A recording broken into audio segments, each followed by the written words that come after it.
Hey everybody, thanks so much for joining us this week for this unbelievably special episode with the great Jade Puget from AFI. This is poetry in motion here. This is 9 months in the making. This is the next chapter of this saga that we started last year with the 2-part Davey Havok episode. And now we get into this amazing 3-hour chat with the man who defined the AFI sound. This episode was actually recorded back in May, so this is one of the first ones we did.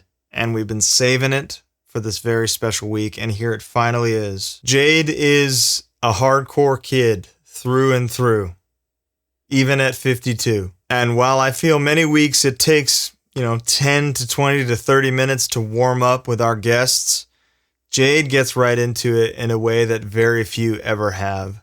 I had so much fun watching this back. I hope that you all enjoy it. If you love the Davey episode, you will love this. If you love AFI, you will love this. If you like hardcore or punk at all, you will love this. Let's get into it.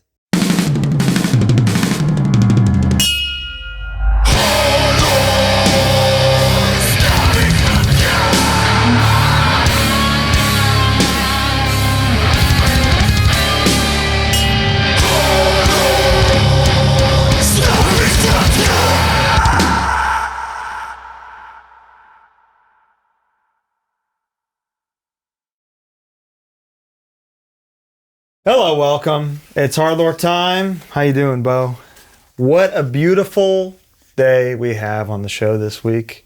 First, let me introduce my special guest co-host. To my left here is one of my best friends in the universe, Holy Blade vocalist, God's Hate bass player, Twitching Tongues bass player, eventual other things as well, father of two, Alec Faber, all the way from Pasadena. Thank you. And to my right, God, what a day. From Ukiah, California. Whoa. And one of the greatest bands of all time. One of our favorite bands here on this program, which is well documented. One of our favorite riffers ever. His left hand, unbelievable. His right hand, unbelievable. AFI guitar player, Jade Puget. How are you, Jade? Thanks for having me. What an honor. Thanks for being here. Yeah. In the Valley. We may cut this, so let me know.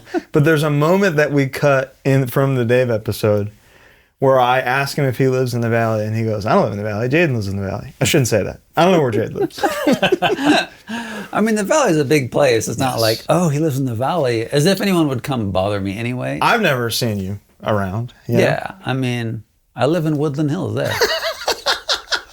I mean, Woodland Hills is a big place. I'll see you at the Topanga Mall sometime, hopefully. Yeah, I don't spend much time there either. See, I'm good. Oh, wow. Nah. You're doing great, man. Let's take it back to the beginning here. Let's fire up the flux capacitor. Go back in time. Tell us about growing up in Ukiah and finding punk and hardcore. Growing up in Ukiah, it's a rural place, not unlike where we are now. It's wine country and weed country, Emerald Triangle kind of situation. Growing up in the 80s, extremely poor, essentially white trash, you might say.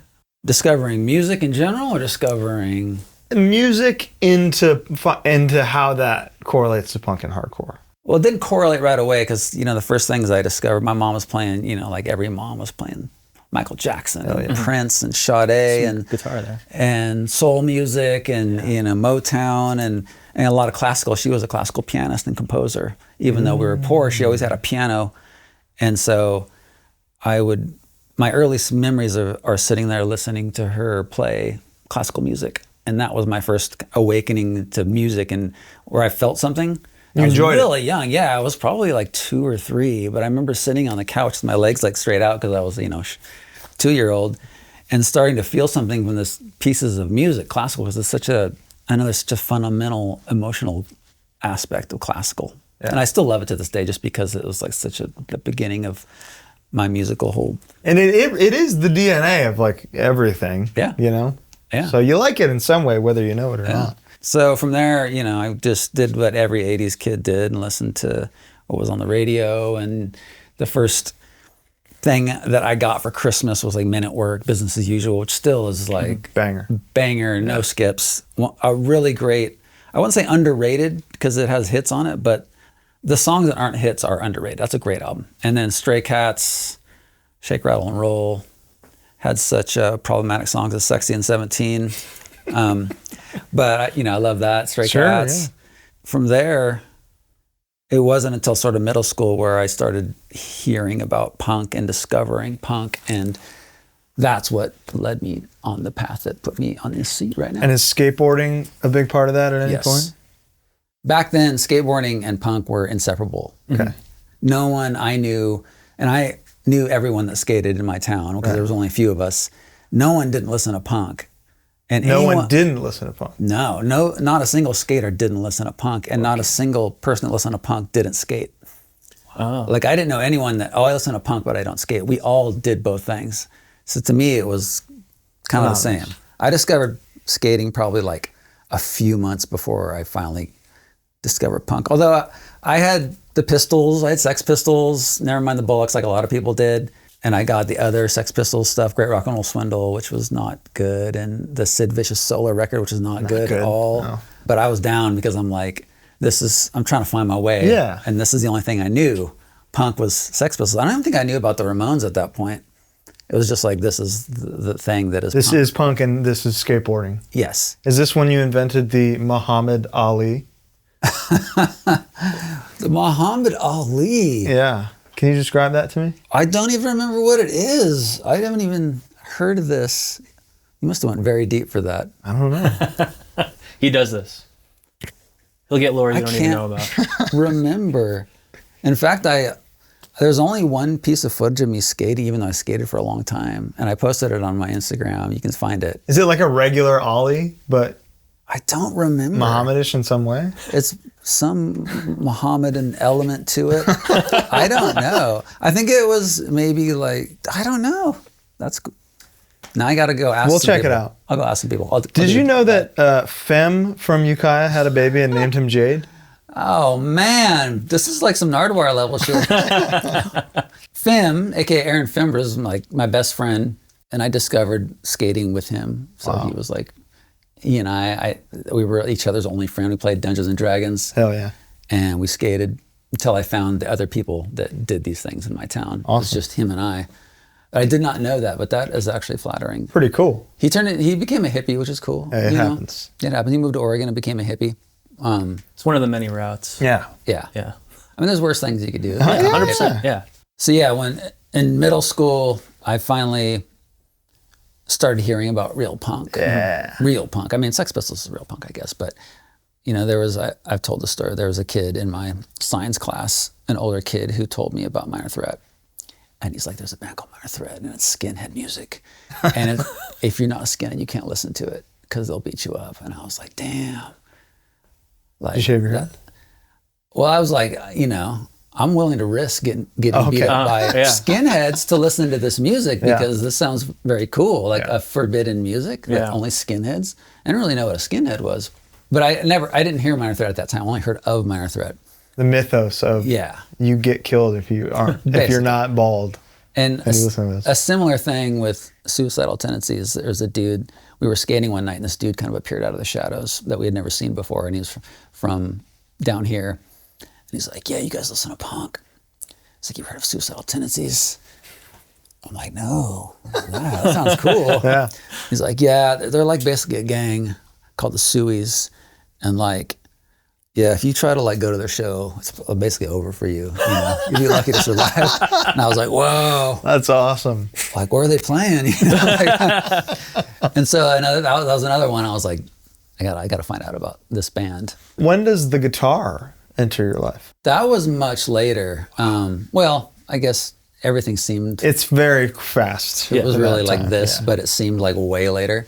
So I finally started hearing punk and hearing some actual punk music, and one of the first things I did hear was the first Suicidal Records, which to me is still my top 5, like masterpiece. Another no skips. Everything on that record is amazing. Songs about, I shot Reagan. I mean, I saw your mom and your mommy's dead. Just like stuff that, everyone, hated Reagan. Yeah. All the punks hated Reagan, so it was speaking to me. And after that, I kind of finally, I met these kids, including Nick 13, who I'm still friends with to this day. Met him, met all the dudes, and they had a punk house that we all just stayed at, and had circle pits in the living room and listened to punk, and went out and skated streets and skate and destroy in 80s style. And cops hated us, everyone hated us, jocks hated us, metalheads hated us, hicks hated us, girls hated us. But it was cool, you know. I kind of wanted to be hated. I reveled in being hated. I tried to do everything that was as counter and outside the norm as possible, and the consequences were that we were pariahs, but it was okay. Who cares? Who cares? Speaking of that house, let me know if these words mean anything to you. Uh-oh. Dude's all rockabilly. Dude got hair like my dad. Yeah, that's I think... Yeah, that's somebody who was clowning Nick 13. He had some good ones. Rockabilly. Yeah, Rockabilly. That was my next door neighbor in the trailer park we lived in, Jason Burns. I used to he used to take me to junior college in the back of his mini truck. He had a blue mini truck. And he'd like pick me up at 8 a.m. I'd be in the back, freezing cold, and we'd stop. There's a bunch of reservations out there, so he'd pick all his Native American friends up, and they'd all cram in the front. I'd be like in the back, and he'd be playing like Paperboy and like 90s rap. These huge speakers in the back of his mini truck, just rattling the whole thing. And did his truck have a name? Probably. Yours did. Your car had a name at some point. All my cars as a youth had a name, but there was a mini truck called Sudden Impact. And it had bed dance. Okay. Where you could make the bed. It was on hydraulics. Sure. And the bed of the truck went up and did all kinds of stuff. So we got my friend Spanky back there, and we did the bed dance on him, and he was like rattling around in there. So the mini truck culture was a big thing in Ukiah. Understood. Like for sure. So when do you start taking guitar seriously? My dad had a Les Paul studio, and he had bought it, and he was kind of like getting deep into like addiction and stuff, and he just was like, he turned his life around. I mean, he's like an amazing guy now. But at that time, it was, it was pretty dire, and he was just like, I don't think he didn't think he was going to play it, and he knew that I was interested because my stepdad at the time had a guitar, and he wouldn't let me touch it, but he'd like show me stuff on it, but then wouldn't let me play the guitar. And I was so curious about guitar and really wanted to know how to do it, and I had no guitar of my own, and so my dad gave me that Les Paul, and that allowed me to join my first band or start my first band with Nick 13, and that was really important. If I hadn't got that guitar, I don't know. And I got like a little PV combo amp that kind of like, I played those two things for the next, I still have the guitar, but I played those two things for the next several years, every band I was in, the PV and the Les Paul. We'll talk about those bands in a second. When did vegetarianism and straight edge enter your life? Straight edge early, probably 86, 87, I guess. Damn. Yeah. We knew Minor Threat, but back then it was like all these bands with messages like Dead Kennedys and Minor Threat, bands with political message, or sort of bands like Fear, which we loved, but had kind of a counter, very un-PC message. We didn't take it that seriously. We just ran for the music, so I was hearing about straight edge, but it wasn't like, oh, I need to become straight edge. And even people in my town like listened to Screwdriver, but didn't really even think about, like my best friend, Sean Travis, who's Blaqk, listened to Screwdriver. And no one really cared about the lyrics. You can't tell him not to, it's like... No, I mean, obviously. Yeah. And he wanted, I was in a band with him for many years, Loose Change, and he wanted to cover Screwdriver. And I was like... I can't do that. No. And so like, just goes to say that people didn't really listen to the lyrics. We were about listening to the music and skating. It wasn't until the Way It Is compilation, the Revelation compilation, that came out in 80. That's awesome. 87, 88. 87, I think. And it was like, I mean, that had all these bands I'd never heard before. I'd never heard Youth Today. I'd never heard Sick of It All. Never heard Bold. Never heard Gorilla Biscuits. Had Warzone. And it was not only discovering really, the Youth Today stuff really put me on the path of becoming straight edge. So 87 was when I really was like, this is it. But also putting me onto this music that I didn't even know existed. We didn't know what was going on in New York. Yeah. Like I knew the Bad Brains and Chromax. Somehow we had Age of Quarrel, so we knew Age of Quarrel, and we loved that. But as far as we knew, that was just another punk band. It could have been like Black Flag. We didn't know there was this scene happening. And that comp was like, oh, all these bands. And because Nausea was on that comp, which is not a hardcore band. We're like, oh, Nausea is just the same as, Nausea is great. Great band. I was just listening to some crust punk today, so. So you find this comp and you're like, okay, this is me now. Yeah, because I had Minor Threat speaking about straight edge. And then when Youth Today, physically strong, morally straight, positive youth today, I was like, the two things kind of, it's like, okay, now I have to get real about this.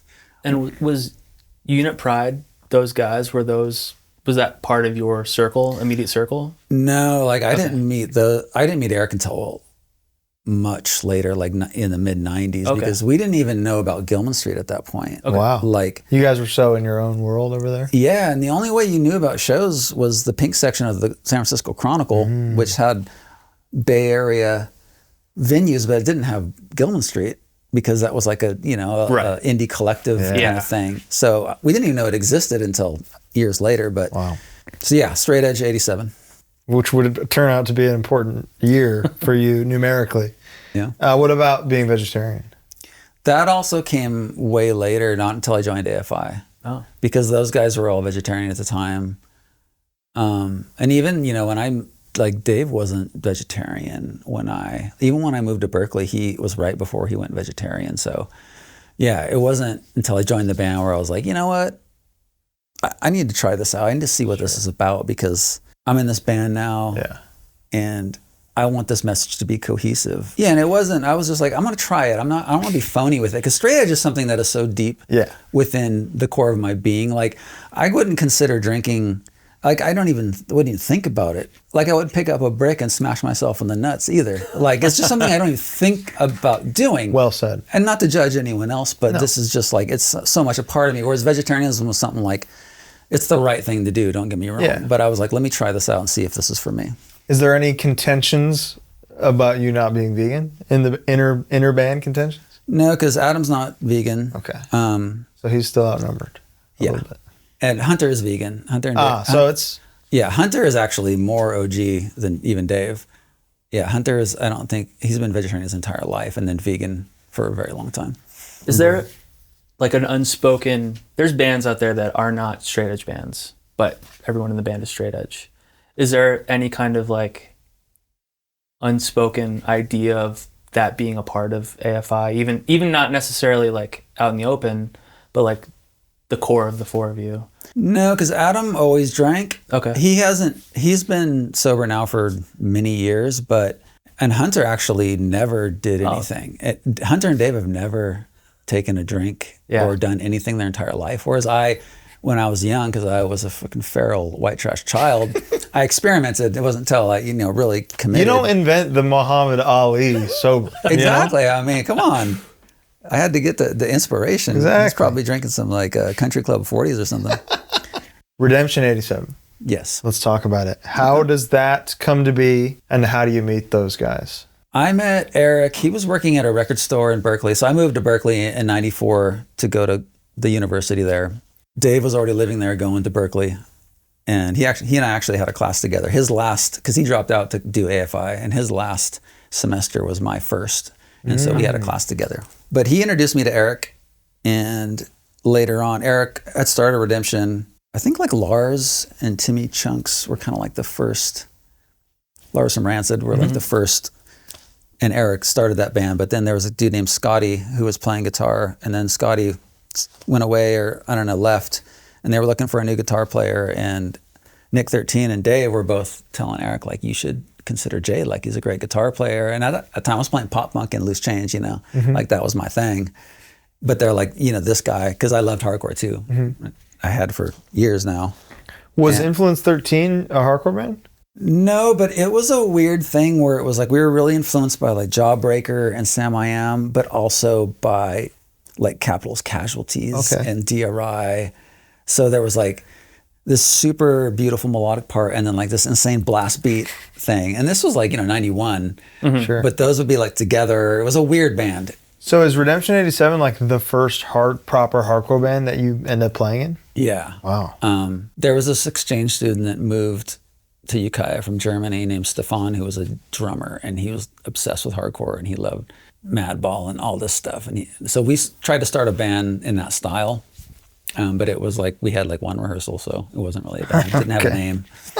Yeah. Okay. Do you remember a naked guy moshing for Redemption 87 in Hagerstown, Maryland? Whoa. I remember the show in Hagerstown, Maryland, but I don't remember a naked guy. I hope that wasn't me. No, couldn't have been you. Good. By the time you joined Redemption 87, you already graduated UC Berkeley with a degree in sociology? Yeah, social theory. Social theory. Do you have any internal social theories about Bay Area hardcore in the mid-90s? I'd probably come up with a sort of theoretical framework for that scene, but it wouldn't be very interesting. Okay. But that was a great scene. I mean, when I went to school there, I was way more interested in going to shows than going to class. So that early to mid 90s Bay Area scene, Gilman Street and all those clubs in San Francisco, and Rancid had just started and were kind of a local band still, but so fucking good. And about to explode. But I remember going to see them even before Lars was in the band, and they were already, just knew there was something about them. It was so powerful. Like, I saw them and there was like, probably 40 people there, but it was like, it just had something, a band that you knew. Same with Green Day, because Green Day was also a local band that my first band opened up for Green Day, and they were the local band that would be supporting, like if Bad Religion came through, Green Day would be the support band. And same with Green Day. You knew that they were going to, this wasn't just another local band, that there's something there. But so like Rancid and Swingin' Utters and AFI, Screw 32, all these like local bands, was a really, really strong scene. So All Guns Poolside, that would be the only record you played on?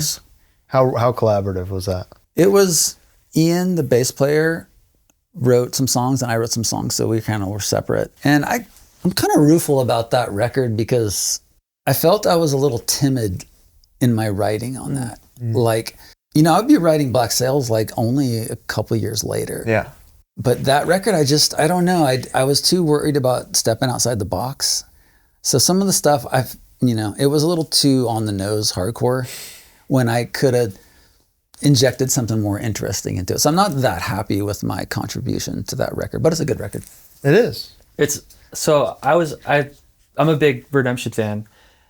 I listened to it again recently for the first time in a while. I hear a lot of, obviously, like Youth of Today, like Eric sounds just like Ray. Like, he sounds more like Ray than Ray does sometimes, And it's awesome. I love his voice.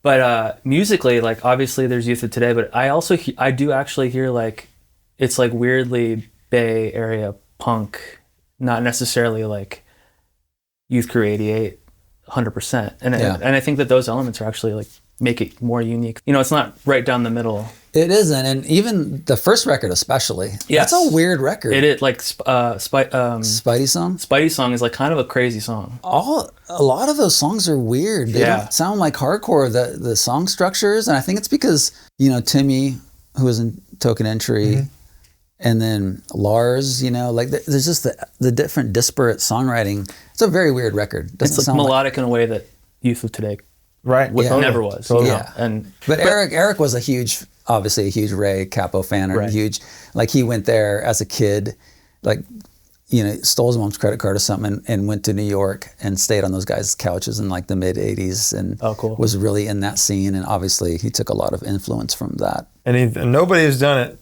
better, I agree. No one's done Ray Capo except for Ray Capo. better than Eric. Yeah, exactly. But I do think like the Black Salesness of some of those parts is in there.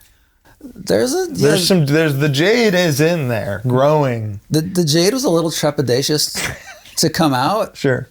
But I'm just happy that when I did join AFI that I didn't have that same mentality, even though it was more high stakes.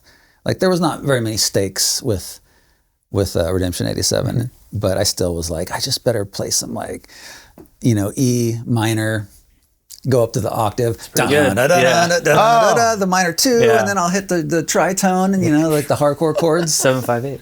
Right? Yeah. What's better than that? Nothing's better than That's the bread and butter, baby. How early do you become aware of AFI as a band and as people? We're from the same town, so I knew them from the get-go. Straight up. Yeah. They were kind of, we kind of viewed them as grommets, like kind of posers, because they were younger than us and they weren't as good as us at skating. Like they had their own little crew that were like, none of them were very good and we were like much better. And we just felt like more advanced than them. So we were cool with them, but they were kind of grommets to us. Grommet is an interesting way to put it. Yeah. Was there ever a feeling that you would end up in the band someday? No. Did you want to? No. I did almost go on tour with them as a merch guy. And then their guitar player, I think, had like something weird with me. Like, I don't know if he was, because there was a little bit of competitiveness, like with my first band, and Jeff Kresge, who was the bass player for AFI, was actually in my band first and left my band to join them. And so, and there was like a little bit of gentlemanly tension there. And so anyway, that led him to kind of putting the kibosh on me being in the AFI camp early on. So, but you're like, fuck it, I don't need that. I'm doing other stuff. I mean, I wasn't doing much stuff. But this is an interesting question. I'm curious to hear the answer. When was your first plane ride? my first plane ride was the aforementioned trip to Hagerstown, Maryland. Oh, wow. I'd never been on a plane until Redemption did one tour, and it was like 3 or 4 shows on the East Coast. And that was my first time on a plane ride. Did you have a good time? On the plane? Yeah. Only thing I remember is being on the taxiway and we're about to take off. And then when it started accelerating, I was like, oh my God, we're going so fast. This is crazy. It's so powerful. I still remember it because I didn't know what it felt like to accelerate in a plane. And so, it was cool. I mean, I got to go on a plane for the first time. I mean, we never had money growing up, so I couldn't have been gone on a plane. Hagerstown, Maryland. Unthinkable. Yeah. So how was that? Any fond memories from that tour other than this naked guy you don't remember? It was killer. Yeah, I don't know. I don't remember the naked guy. I mean, that's a memorable event. Mm-hmm. Who were the shows with, if you remember? Blade Crasher. Oh, In My Eyes. I think there might have been like a rotating cast of bands I hadn't heard of, like kind of smaller local bands. Sure. But we flew to New Jersey and stayed in Tim from Ensign's like basement and just played some shows. Played at a skate park, and it was great. I mean, I was young, and I didn't, I just wanted to play shows, and so playing hardcore on the East Coast. that was the only tour you ever did with them. Yeah, the only tour they ever did. I mean, we played a lot of shows, but it was drivable stuff. Did you ever come down here? Oh yeah, we came down here with H2O when Mackie was playing drums for him. Oh, sick. And Ezek was doing merch, and I was just like, oh, Ezek, Mackie from Cro-Mags, and they had Mackie set up sideways on stage. Yeah. And I was like, to me, it was like, damn, this is like legendary shit right here. So to you, Jade, Ezek from Crown of Thorns doing merch, that meant something to you? Yeah. That's so cool. I was like, I mean, it was all kind of sort of these dudes from these bands, and I was probably the same age essentially as them, but to me it was like these legendary characters. But it's like, this is how we feel about guys, you know? We feel this way about guys all the time, so it's cool just to see. I mean, I've never met Ray Cappo, if I saw him I'd be like, damn, that's Ray Cappo. It's like how I feel about it. Let's talk about, from your perspective, joining AFI. How does that happen?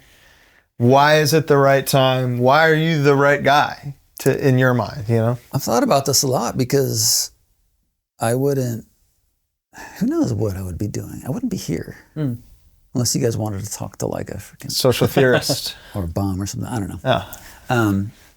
I was everyone lived in a squat. We call it a squat. It was essentially a squat where you had to pay rent. So it was kind of even worse than a squat, because at least in a squat. Not even a free squat. Yeah, this is a pay squat. They were going on tour, AFI, and Dave lived in a room we called the Clavit because it was like a cave mixed with a closet. It was this tiny room that was like probably about this wide and maybe that long. Okay. And that's where he lived, and they all lived in the house. And so he let me stay in there, and I had they were on tour for 6 weeks, and I'm like, I have 6 weeks here, and then I'm on the street, and I have no options. Like I wanted to be an author. Like I graduated from Berkeley, and I was gonna go to grad school at Yale because they had a program where if you graduated from Berkeley, with good enough grades, you would get accepted automatically. And I just didn't want to face the real world, and I could get student loans. So I was like, I'm going to go to grad school and just put off becoming a real person as long as I can. But a lot of people choose that life. Yeah, my wife did for a long time. She just finished. She just finished college. Yeah. Well, I mean, 2 master's degrees later. that's cool. I mean, Yeah. I wish I had my master's degree. I kind of regret. You don't need a master's degree. I don't even need. You a made BA. one, you know? Yeah, but it's just, it would be cool. I know. I feel the same. I've never done a lick of post-high school education. So I always look at music, like lifelong musicians who finish college, and it like blows my mind. Yeah, I can kind of rub it in the other guys' faces because they all dropped out of college to do AFI. So they did the hard work, and I like finished my degree and then slotted in at the right time. You came in college grad and created the AFI Sound. Yeah, I just was like living in Dave's room in my cap and gown, wearing it every day. How does it happen? How does the conversation go? So like I said, they're on tour. I'm living in his room. I have to get out when he comes back because there's not enough room in the clavette for 2 people. And so I'm like, all right, I don't know what's going to happen with me. I got no prospects. I got nowhere to live. I don't have anybody in my family with money that can help me out. I'm just like, I'd be on the streets. Yeah. And he comes home and he's like, takes me out to the balcony. He's like, hey man, we just like kicked out our guitar player. Would you want to play guitar for AFI? And it was crazy because that was not even a possibility or a whisper on the wind that something like that was going to happen. I didn't know they were going to kick him out or they were going to ask me, and I was the only guy that they considered. So they weren't thinking about asking, trying me out or something. So. And this is just from like knowing you for this long and having faith in what they know you can do. Yeah, they always, I guess, loved my guitar playing. I don't know why, but they were like, you're a great guitar player and songwriter. Because I wrote all the songs in Loose Change, and it wasn't the same style, but so they knew I could write.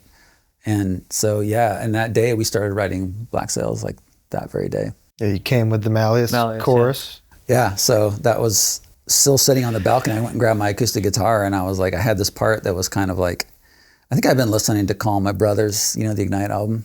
Sure. And I'm like, I got a little part here. Okay. And we just put it together, yeah. Unbelievable. The band changes overnight. The songs become compositional and cinematic.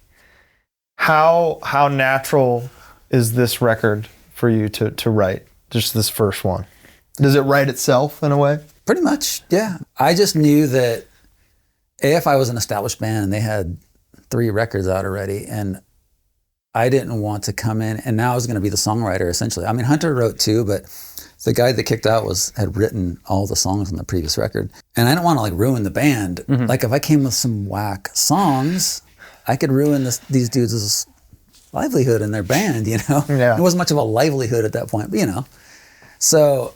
But they're already on Nitro at this point, right? Yeah. And, they're doing well and they're touring and they can tour all over. They might not draw a lot of people, but they're a successful enterprise. So I don't want to come in and be responsible for the downfall of this band. So, Sure. But I didn't let it get in my head about it. We just wrote, and I think part of it is from day one, Dave and I were such good songwriting partners. And to this day, we've never in 30 years had a fight. We've never had an argument while we're writing, and we've spent countless years together in a room writing music at this point. And we just get along so well, and we're so on the same page that it made it really easy for me and for him too. And we just that record was easy.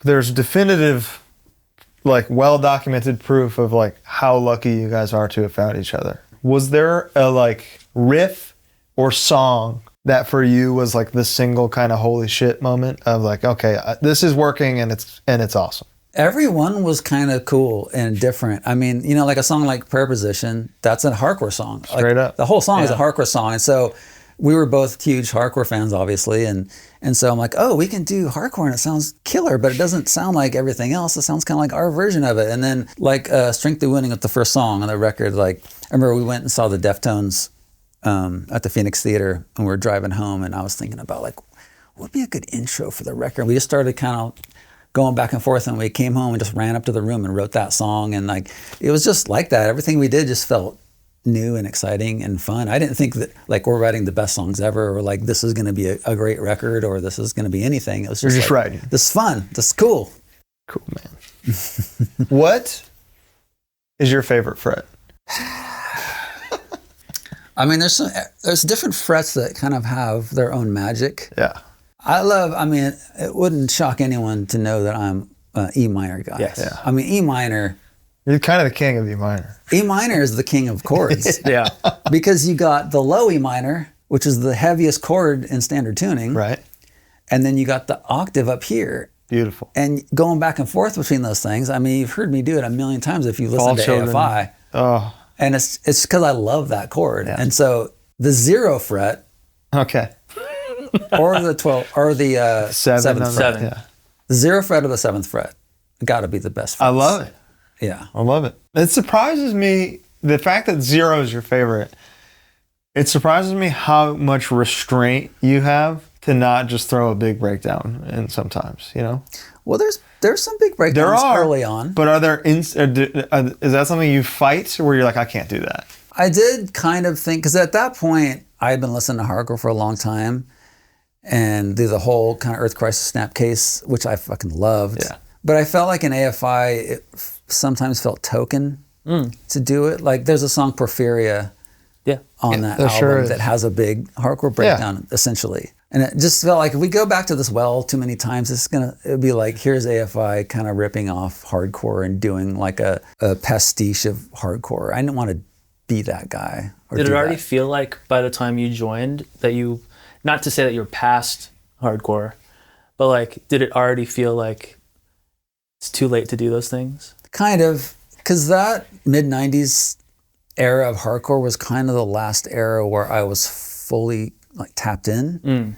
And I continue even to this day to listen to hardcore, but I don't have my finger on the pulse. And I kind of didn't because I was touring constantly and doing AFI. So I couldn't go to shows all the time. So yeah, that kind of mid-90s period, which was a great period, that was kind of like my last heyday of being fully immersed. Even touring with Sick of It All as much as you did? Did it Yeah, feel man, like... I love Sick of It All. I was fully immersed in Sick of It All. Yeah. Yeah, but you know, like the Life on the Ropes tour was like Sick of It All, Hot Water Music, AFI. They were in their like Fat Record bag at that time, so they were like a little bit wasn't more... that pre-Fat Records record? I think 99? I think that was maybe the first That one. might have been when it started. I think it was like Built to Last was the last one not. Built to Last might have been Fat Wreck. Maybe. That's 97. No, I don't think Built to Last was on Fat Wreck. I think the one with the red cover was the first one on Fat Wreck, right? That might be 99, I think. I mean, I fucking love those guys. So many things. My first time getting to go to Europe was because Sick of It All took us. They didn't need to take us. They didn't need AFI in 99. How was that? Fucking awesome. I mean, no one cared about us, but it was killer. And then taking us out on that Life on the Ropes tour was killer. Going to Japan for the first time, Sick of It All, on 9/11, no less. We're literally there. Good place to be. Yeah, it was scary though because we couldn't get home. Yeah, did you get stuck? Yeah, we got stuck. Oh, that sucks. And we had worst no places money. to be stuck. Yeah, it was cool, but it was also like they're from New York, and so they're freaking out. Yeah, true. And so it was just weird. Yeah, totally. It was weird. Yeah. So on Black Sails, this begins, like I said, like Dave said, the AFI sound as it is known today. The octaves and dark chord voicings. Where does that like harmonic language come from? The way that you play and the way that you write riffs doesn't sound like anything. Doesn't sound like anything good. No, that's not true. It's the 6-string bar chord. Yeah, that is something that, a lot of this stuff, I don't know. I think I remember writing those songs like in the squat, and I was trying to make up new stuff, new techniques, because I'm like, I want this, I don't want this to sound like obviously my last band or any of the bands I've been in, because it wouldn't make any sense. And I only know how to be me. I've never had lessons. So I don't know theory or technique other than my own. So I was just putting like, in preposition when it has the breakdown part, it's like a clean guitar. Yeah. Like I'm just like putting my fingers places and seeing what sounds good. It's just instinct. Yeah, and some of that stuff like the inverted chords and like it's just I started being like, okay, I like this. I mean, I was a good guitar player at that point, but I was just stretching and being like, I want to do stuff. I want to put my fingers in places they've never been. It's every little boy's dream. You know? Yeah. What's your rig like at that time? I inherited the previous guitar player's gear because he was like, when they kicked him out, he was like, I'm done with music. I don't want any of this stuff. I'm not crazy. playing music ever again. And he hasn't. Oh, wow. Wow. Which is crazy because he was a good songwriter. I love that record before me. It's Yeah, awesome. that's a great record. Yeah, and he just went to Harvey Mudd for mathematics, like higher math. So he wrote Single Second and then never wrote a song again? Yeah, Third season. yeah. It's crazy. And a Fireside EP, which has like Yeah. overexposure. I mean, yeah. And he just, apparently he said, like kind of leading up to him being kicked out, it was getting kind of sour on the band. And he said, like, the next AFI record, I'm going to write something that's going to be so bizarre that no one's going to want to listen to it. And I always thought, like, damn, I wish I knew what that was going to be. Because I bet Give it him a was call. cool. Give him a call. We can make it happen. Yeah. I was curious about the way you play, and I think it's more obvious on the next LP. But a thing that is interesting about the Bay Area is there's like a strange amount of rockabilly, psychobilly bands from there. Yeah, I guess you're right. And I wonder, because there's a lot of hammer-ons and a lot of like interesting picking. Like, I remember I saw Viva Hate with Sick of It All, and I remember just thinking, like, all these bands are from the same area. They all have the same people. Like, what is informing that playing? I don't know. I never really thought that I sounded like anyone or anyone like that. That's the thing. Well, That's you know, the I'm question. not saying that you necessarily, yeah, but it's just like there's like a just- weird through line that is, there's like maybe a shared influence somewhere down the line, like maybe you all like Johnny Marr or something like that. But I mean, I was not, certainly not advanced enough to know anything about how Johnny Marr was playing early on, you know? yeah, And like things like playing all the strings, that was just something I came up with. Like, I'm the only guitar player, so how can I make the guitar sound the biggest it could be? Totally. Playing all the strings all the time. And then, you know, playing open like pedal tones. yeah, Like, I didn't know what a pedal tone was, but I'm like, if I only play one note on this riff, it's going to sound thin, and I'm the only guitar player. So what if I just put this open string with it? And so it's just kind of dumb logic, but it kind of, those things became my thing. And then the inverted power chords or triads, those kinds of things are just shit that sounded good to my That's ear. the best. Those Yeah. are the best. Yeah. That's the good shit. That's how you also, you trick them into thinking it's more complicated than it is, you know? Yeah, like Fall Children, the intro. That's just, you know, it's, yeah, exactly. Just move your fingers in kind of a logical way using triads, and you get something cool. You really do. How do you look back on Black Sails now after 27 years of songwriting in this band? I love that record. It was definitely such a pure record because we weren't trying to do something. We weren't trying to be good. We weren't trying to impress anyone. We weren't trying to sound like anyone. We were simply two guys. I mean, all four of us, obviously, but Dave and I, we were kind of start the song, write the parts to it, and then we take it and work it out as a band. But it was just two guys kind of like learning how to work together. So it was just like nothing more pure than that expression of songwriting. And then, man, you just never stopped working together. No, for better or for worse. No, for better, for better. Next up would be the All Hallows EP. Yeah. Speaking of Fall Children, that is like the go-to, oh, this guitar's in standard? Okay, let me check it out. You know, riff. Guitar should always be in standard. Agreed. amen. Agreed. This is a standard. No This is a room of standard guys. Yeah, tell me about so the All Hallows EP was described as an exercise in fun and in punk, and just wanted to do a Halloween record. Yeah, and I remember when you interviewed Dave, he was talking about how we wrote those songs for that EP, which isn't totally true. Like we were basically starting to write what would end up being Art of Drowning. And so that was Totally Immortal and Boy Destroyed the World were songs that we had written for the next record. Wow. And then the idea of doing this EP came up, and we're like, oh, we got these two songs, new songs, let's put them on there. And then we wrote Fall Children for it, obviously, and then did the cover. And yeah, it was fun. It was like, you know, Dave talked about how the label, of course. Yeah, do you want to get into frustrations there? I mean, that, like, we always talk about this as a band. If we ever were to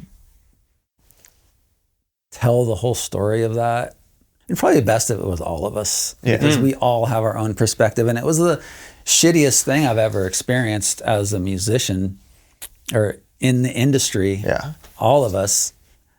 And I mean, we ended up in a good place eventually, so that's important. But it was a shitty experience and a learning experience, and realizing not everyone is doing this for the love of the music and doing it. We came from punk, and from hardcore, it was about community, and everyone was lifting each other up. And it wasn't a zero-sum game where of like, you got something, that means I didn't get it. So like, fuck that sucks because you got that thing. It's like, oh, cool, you got that thing. Maybe now you can put me on. And like, you know, we're all helping each other and we're all lifting each other up. So that experience was kind of making you realize, though, we're in a different game now. This isn't about Gilman Street. This isn't about the hardcore club. This is about big corporations and lots of money. Right. Even when in things like the All Hallows EP, it's like, all right, we get it. We're getting to do this fun thing that they're not psyched about, and it just happens to pop off and do really well. And now it's a great idea. Well, even Black Sails, we did that record, and then we hear back through the grapevine, like, you know, the guy who runs our label doesn't get it. He doesn't like it. And so like, I'm already starting off this journey with the band being like, well, shit, this sucks. Yeah, if you don't like this, what the hell am I like supposed to do? if our label doesn't like it, what does that mean for us? Yeah. Are they not going So to weird. support it? And then the next thing we do is kind of like, we basically have to talk them into doing it. And yeah, both those things speak for themselves, and people still are listening to that shit today. So there must have been something there. There that sure you is. did not see on either one of those records. So, And Boy Who Destroyed the World, being in Tony Hawk, is legit responsible for people finding punk and hardcore in the first place. you know what's cool about that is slowly over time crept up to be one of our most popular songs. And it's got to be awesome. just because of Tony Hawk. Did this feel like a timeless special batch of songs at the time, or was it just like, eh? Like Totally Immortal and Boy Destroyed the World were like the two new songs that Dave and I just wrote. I remember going down, I had the and the guitar part in the verse, and I called him on the house phone. I'm like, hey man, I'm coming down. I got a new thing. Because I was now living in the squat above him on the next floor. Oh, coming down, literally, I'm coming downstairs. Yeah, I'm coming downstairs. That's how it was, because we all four of us lived in that house. Yeah. And Nick 13 lived there too. And two of the guys that went on to be in the Nerve Agents, Tim Presley and Andy Granelli. And then another dude who was in Ceremony. So all these people just lived in this house. Yeah. All these musicians.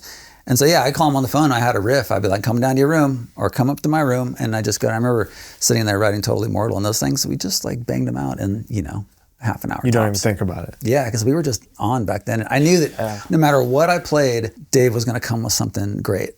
Like we had the most faith in each other. And that's a great feeling when you're writing with someone. You're like, it doesn't matter what chord progression, what riff I play, this dude is going to figure it elevate it with what he does. It's so cool because I think about that too now when I have two songs that I really like, being afraid to burn them on something like a 7-inch. And you had no hesitation of doing that, which is awesome. I still feel that way. I'm very much of the mindset that always put your best foot forward, because if you're like, man, I'm gonna save these songs back because they got to be on something special. Maybe that something special never happens, or maybe those songs, putting them out now, is what something happens with those songs because you put them out now. Like, don't going through the same It's like thing, always put your best stuff out, because plus you might. By the way, you might write something way better. Instead of holding those two back, you might two that are way better. I'm so scared I'll never do that. No, same. Never. Pardon this interruption. I need just 2 minutes of your time to tell you about the incredible sponsors this week. First up, please welcome back my favorite beans in the world, Timeless Coffee, baby. If you make coffee at home, you best be sure to make it timeless. Timeless is a legendary Bay Area hardcore vegan-owned coffee shop. That's right, beans, cookies, cakes. If you live in the Bay, you can get the craziest custom cakes you've ever seen. You can get any of these in 10-ounce, 2-pound, and 5-pound bags. You want them a little more frequently? Subscribe and then save even more with code HardLore. You're going to get 15% off site-wide. I drink a pot of Timeless every single day, which in a way makes every day timeless. I mean, in celebration of this episode, why don't you try the Black Sails Dark Roast? Or for Neurosis coming back, try the Doorway Espresso Blend. It's delicious. Head over to timelesscoffee.com right now and use code HardLore. Jade being one of my favorite riffers of all time, this episode is also appropriately brought to you by Dunnable Guitars. That's right. The custom guitar of your dreams or a beautiful guitar made in a factory. Either way, Dunnable makes my favorite guitars on planet Earth. And you know, if you've heard me talk about Dunnable before, you know that I tout the tune low, play slow aspect of it, where the 25.5-inch scale allows for better tuning stability for lower tunings, but they rock just as hard in E flat.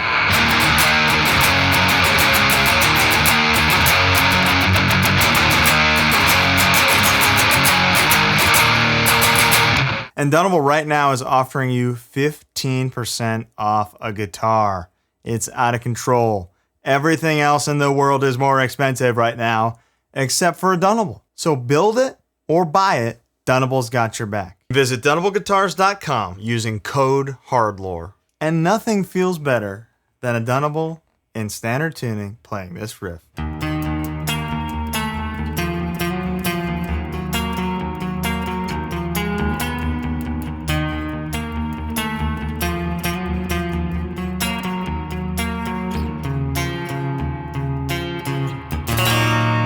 DunnableGuitars.com. Back to the episode. When do you do this, the AFI Danzig Samhain tour? That was 99. How cool was that? It was crazy because I think it was right when we finished the Sick of It All tour, which is a long-ass tour, grueling. And we got the call from our booking agent, Stormy Shepard. It was like, hey, do you want to do 2 weeks with Danzig and Samhain? And we're like, both? Yeah. So I basically drove from the end of Sick of It All tour to Detroit to start that tour. And it was like, yeah, it was a trip, man. It was definitely like a culture shock because, you know, the people at a Danzig Samhain show are different just in general to the people we usually play to. But exposing them to Black Sails and All Hallows, they were going, finally, something else for me, you know? Yeah, a lot of hick accents, you know, in Detroit. Yeah, totally. I remember being backstage in Detroit and like, Coldest Life is from Detroit, right? Oh, yeah. And I think some of those dudes were there. They're very nice dudes, Very but like nice. scary. Yeah. It's like, oh my God. Like, you know, Detroit, the like Detroit Tigers logo on the face. Yeah. Like face tattoos, especially giant face tattoos, was not a thing back then. And I was just like, damn, these dudes are hard. But yeah, it was cool. Like Danzig is very, you know, it's not like he was chopping it up with us backstage, you know. Like I remember we played in Portland. Actually, the place AFI just played in Portland like a few weeks ago. But that's cool. Yeah. But he had like, we couldn't have a dressing room because he had all the dressing rooms and he had this line of girls that were like in line to go see him, and it was all girls. And our dressing room was the like sort of the front area. And so they were all lined up in our dressing room, and it was just like we're trying to get changed just to go on stage. It's weird. And then we were playing in Denver, and this was at a time when I think there was some drama between Jerry Only and Doyle and Glenn. And it was when Jerry and Doyle were wrestling. Oh yeah, WCW. And the WCW was in town at the same night in Denver. And we had heard like through the roadies or something that like they had called down to the venue we were playing at and basically like, we're going to come down there and it's going to be on or something. It was like, everyone was tripping because they were like, there's going to be like 100 professional wrestlers showing up to try to like kill Danzig. And like, it was like a weird show. But then I saw Goldberg. Oh, he came? We left the venue to drive to the next show and we stopped to get gas. And this is Pete Goldberg. Yeah, I went in. I mean, I don't know much about wrestling, but I went in and I recognized him. He was in line in the gas station that we stopped at. Massive guy. Yeah. And I'm like, that's fucking Goldberg. And I never ask anyone for autographs just because I don't care. Yeah. But I was the only one in the gas station. I'm like, no one's going to believe me. So I'm like, I asked him to like sign an autograph just so I could go show the guys that Goldberg was in there. The other thing that was funny from that tour is we never let Dave drive the van because he sucks at driving. He's a terrible driver. He's probably better now, but he was not better then. Okay. He was less better then. Did he load out at all? Yeah. He loaded out? He's very helpful. Really? Oh yeah. Wow. Dave was never, he's always down. He's never gonna like do that. No. And he's a strong guy, so you'd hope. He's the strongest guy probably in the band. Wow. He was always 1,000% down to help in any way. I mean, he used to sing this end of the last song, he'd jump off stage and run to the merch booth to sell the t-shirts. Yeah. You know, like he was real one. He's down for the cause. But for some reason, we needed to move. The Danzig people told us we needed to move our van. We had a van and trailer, and his bus was like this. And for some reason, Dave was the guy that was doing it. And I was directing him. I don't know why I wasn't driving, but so he's trying to maneuver the van and trailer, which is way beyond his skill set. And he just starts firing straight back towards Danzig's bus. And I'm like, stop! And he slams on the brakes like literally inches from Danzig's bus. And the curtains open, it's like this angry Danzig face, like peering out, mean mugging us. And we're like, oh man, that's it. Sorry, Danzig. We're off the tour. Like, there's no way. Wow. We're out here fucking around in the parking lot. Yeah. Were you part of the thing where Macho Man was trying to kill Doyle? Was this something? No, but I know someone that was there. Okay. When he was saying, what was he calling him? He didn't know Doyle's name, or he had heard it wrong. Was he saying Dale or something? Yeah. Where's Dale? Yeah. And he went back to the green room and started pounding their brews, and no one wanted to tell him no. Yeah. How could you tell? And then he was Macho on Man the no? side of the stage while they were playing, mean mugging, pounding brews, and like that's got to be frightening. So cool. We did a press junket. We got nominated for a VMA in 2003 on Sing the Sorrow, and there was a press junket, like basically all of the press and all of the acts that got nominated in the basement of Radio City Music Hall. They kind of set up tables and places for people to get interviewed. And we were down there and just like all these famous bands, and it was cool. It was like fucking got to meet Duran Duran and like all this shit. And my brother had a big mohawk at the time. He was our tour manager, and Macho Man came up to him and was like, nice hair, brother. And I was like, this is cool. This is the best thing that happened today. And this is Smith. Smith, yeah. Legend. Yeah, Smith is truly a legend. He's awesome. Like he's probably known more than I am. You think so? I mean, in like, maybe for like fans not, Sure. but In even Ukiah with- for even with sure, fans, right? Ukiah for sure. I mean, Yeah. he's known, like everyone knows and loves Smith. He is truly I awesome. already love him. I mean, he's got an R. Kelly tattoo. Damn. Before R. Kelly got, Yeah. unfortunately for Smith. But Post piss, pre. I think it was pre-piss. Oh, okay. Okay, So that's good. he's fine. He's good. Yeah, it's like He's good. R. Kelly with a cell phone, like, is super crude, like hand done. And he's R. Kelly saying, bitches, you tweaking.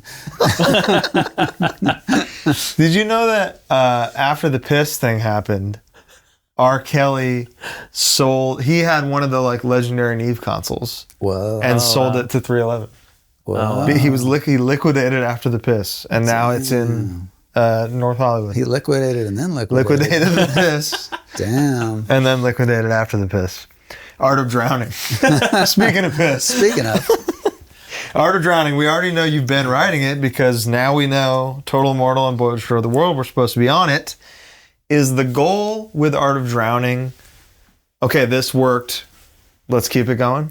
there was no goal once again. Like, we were really just punk kids doing whatever, you know, no plan ever in place. It was strange because Dexter decided we needed a producer for some reason and put us with this dude who didn't get it at all. It was just weird. His name was Chuck Johnson. He's like a metal dude. He had like long hair. It was just strange. And we recorded at Fantasy Studios in Berkeley, where they recorded like all the Creedence Clearwater Revival stuff. And it was a legit studio. Yeah, sure. And we were used to just, you know, you go in and do it in a week kind of thing. With Andy Ernst? Yeah. Who was a legend, who Yeah. recorded like Rancid and Green Day and like just all these legendary East Bay bands. And he was so good. And it's not like Art of Drowning sounds wildly different than No. any of that stuff. Partially because they had it mixed and it sounded like shit, and we went and had Andrew mix it. So there was a continuity there, at least for that. There you go. But yeah, You can it hear was- him in it, you know? Yeah, which is cool. totally. He was like, you know, not many people know how to, that aren't from punk or hardcore, know how to mix gang vocals. Yeah. And I've experienced this with like amazing world-class producers. They just don't understand it. Yeah. You got to like know that world. And Andrew was so good at it. That's why the gang vocals in those two records sound so good. And ones before that too, because he just knew how to do it. And you guys, the gang vocals in AFI are so Particular. because of the melody. Yeah. And because Dave is up here, so it's like everybody's got to be up there. So you got like singers doing gang vocals. That is one thing I think that we kind of maybe did maybe we didn't invent it, but doing it the way we did it, I think we were kind of like one of the only ones to do it, because gang vocals were usually like hard shouting, and then like it could be a call and response, but it wasn't. We were doing like the full melody, the hook of the. So the Misfits, like woes, how those were always big and kind of gangy. You're putting words in that, which is not easy to do. No, and like you say, you know, every melody that Dave writes is basically a high B, which is a semitone under a high C, which is like, you know, soprano level shit. Yeah. And luckily I have a high range, which I got from destroying my voice singing backing vocals on AFI before I was in the band. That you did. So I could hit those notes, and Adam has a really high voice too. So kind of like, you know, Queen, how you know, the drummer has a crazy high voice. Yeah. So not that we were Queen, but yeah, I thought that was always an important part of what we did, was those melodic gang vocals. And then Dave, like we'd do a hook, and then Dave would come up with a response that was also a hook, maybe even a bigger hook. And that was kind of like a good formula we had. Yeah, big time. I mean, that's all. Art of Drowning is like big time that, where it's. Yeah. But you know who did that? Not exactly the same way, but was Rancid. Yeah, big time. Rancid, the big gang vocal chorus hook thing, like I think they might have been coming through you. Oh, it's everybody. So, the boys of time. And then live, all three of the dudes across the front singing those, like it was so powerful. Sounding perfect. Like they might have invented that, because they were, I don't remember anyone else doing it like that. Something I forgot to ask about. Why are you and Hunter credited in John Williams' score for the 1998 movie Stepmom with Julia Roberts and Susan Sarandon? Where's my royalties? Did you know that? No. It says you played violin on the score for Stepmom. This is like, you did some, even Nardwar would be like, what? And this is not true? I definitely didn't do it. And nor have I ever even heard. Hunter too. Hunter's on there. Damn. I know. Something happened. There's a different Hunter Bergen and Jade Puget in John Williams' orchestra. Yeah, there's some fan that has like my jadepuget@gmail.com. No. And I tried to like tell Google, like, there's no way there's another Jade Puget on this earth. That's too weird of a name for there to be another one. So can I just have this? Because clearly someone has it that's not. It's a nefarious character. And he's like, I don't care. I don't care about you. Come on, Zuck or whoever owns Google. So Days of the Phoenix. Yes. A live staple of 25 years now. Yeah. One of the defining AFI songs. Kind of the blue. This is like kind of the blueprint for Sing the Sorrow even. Do you remember how that song came together? Because it's different for the band and for music. Yeah, it was like a rock song almost in a way. And that's actually, Hunter came up with a chord progression for that. He's basically, you know, I got these chord changes and then I just, like I played that intro riff and like just started putting my thing on it, and Dave put the lyric on it, put the vocal on it, and it just kind of came together easy, and it was different. I mean, not as different. Like Morning Star for us was really like the departure, because in my mind that was the God Called 'Em Sick Today of that, but it went even farther, and we almost didn't put that on the record because we're like, this Morning Star? Yeah, we're like, this is too far. Like it's got the violin, or it's got the cello in it. Like we just can't. This is too crazy. But then you'd go so much crazier in just a few years. I know, but at that time, and I remember even God Called 'Em Sick Today, I wrote that song and brought it to rehearsal, and Hunter's like, no, this is like too crazy. And, you know, Dave's like screaming in that song, even though it's slow. Yeah. But Hunter's like, we can't do this. Because we're a hardcore band? Yeah, basically, we don't do like ballads. Wow. And I was like, I kind of fought for it. Lord, do you ever do ballads, you know? Yeah, and then it became, you know, like it became fun to do them. And and Morning Star was even farther down that road time, where all of us were kind of like a little bit like, I don't know, but we just did it anyway. And isn't that so funny to look back at? And now it's just like, it's just a great song, you know? Yeah, to think that anything you do is going, unless you like really do a departure that's ridiculous. There's a difference between change and evolution. We always say on this program. Yeah. I wonder about Days of the Phoenix. When you are recording, how conscious are you of too many guitar layers? Because you are the single guitar player.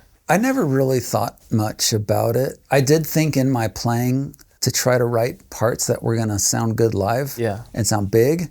Early on, I read this quote from one of the Beatles where it was like, basically when they did Sgt. Pepper's, it's like, let the studio be the studio, let the live be the live. Like, don't hamper what you're doing in something that's going to live on forever because you're worried about how it's going to translate at some show that's not going to live on intimate forever. thing. Yeah. Yeah. And you're going to be like, what? I have a cool part, but I better not put it on there because I can't play it live. Yeah. It's like, just do it. Just go all the way out. And so I always kind of had that idea. Is 6 to 8 about gambling? It is about tour. Because we'd always go out for 6 to 8 weeks. Oh. Yeah. One of my sources told me something about rolling dice for sleeping spots. We did. That, I don't think it has anything to do with that song unless there maybe is a reference because it is about tour. It says throw the bones. Okay, then yes. That is not about gambling. That's only about gambling for beds. Okay. Because, you know, you get to the hotel and at this point we were staying in a hotel, which was great. That was a good step up because my early touring was, before I got an AFI, my first tour was you stop the van and you just stop the van, turn off the key, and then that's where you're sleeping. Like literally. Yeah. Dark, just upright, sleeping, and then you wake up in the morning and turn the van back on and keep going. So we're staying at hotels now. So it's like, this is like major. Congrats. Yeah, thank you. Yeah, thanks. But we'd only have one room, of course. We wouldn't have like our own rooms by any means. Right. And it would be in some absolute shit hotel, of course. But we would roll dice when we got there to see who got the bed. And we'd play threes away, so. And then you wouldn't continue to gamble with the dice after? No, because it'd be like 4 a.m. I was so tired and just destroyed. Not gamblers, AFI. We did gamble. I mean, Smith was really the one. He you know. Legend. Yeah, he was like, he was the, you know, if we played Vegas, you come down, you thought he was supposed to fly out and go home, and you come down, he's still there, like wasted at the table. So yeah, that's awesome. More Smith's. Does the sudden commercial success and attention from labels and managers as a result of this record in particular come as a shock? Because it's like, when you look at this in Blaqk sales, it's like two halves of one identity. It's because labels being what they are, they're looking for the next big thing. Right. They're not really even caring about your music. They saw we had slowly just been building this big underground following. And especially I think when we did Warped Tour, the first time we did the whole Warped Tour was on Art of Drowning. And we were like, every year, at least back then, there would be like the one band who was like the hot band who was just killing it on Warped Tour. And we were that band that year. And so I think people saw that. And then they started coming to our shows, kind of starting to chase us. And they saw, like I remember we played at, it was called the Palace. You remember it was on Vine? It's called something else now. It used to be called the Palace. We played a show there and everyone came out, all the label heads. And it was a crazy show. And the crowd was singing so loud that like you couldn't hear us. It was like some Beatles shit, but they were singing like the words and like so passionate. Awesome. And all the labels were like, okay, we got to have these guys. Yeah. And so that's really what it was. They saw probably the dollar signs, not the passion. They didn't hear, hey, this record is awesome. It also sounds a lot like this one that we ignored. Yeah, I mean, you listen to Art of Drowning, you're not thinking like, here's a huge commercial sounding band that's because it's not super out of character from what you were doing, and none of them knew what was about to happen. No, I think they just saw the potential, maybe if they could steer us the right way. Right. You know, get us in there with like some songwriters maybe, or I don't know what the plan was. I think a crazy thing that we left out is that this is only like a year after Blaqk sales, right? How much time was there between the records? Yeah, I think there was 1 year. That's crazy. Because All Hallows was the same year. Also, All Hallows also came out between those two. Yeah, that's insane.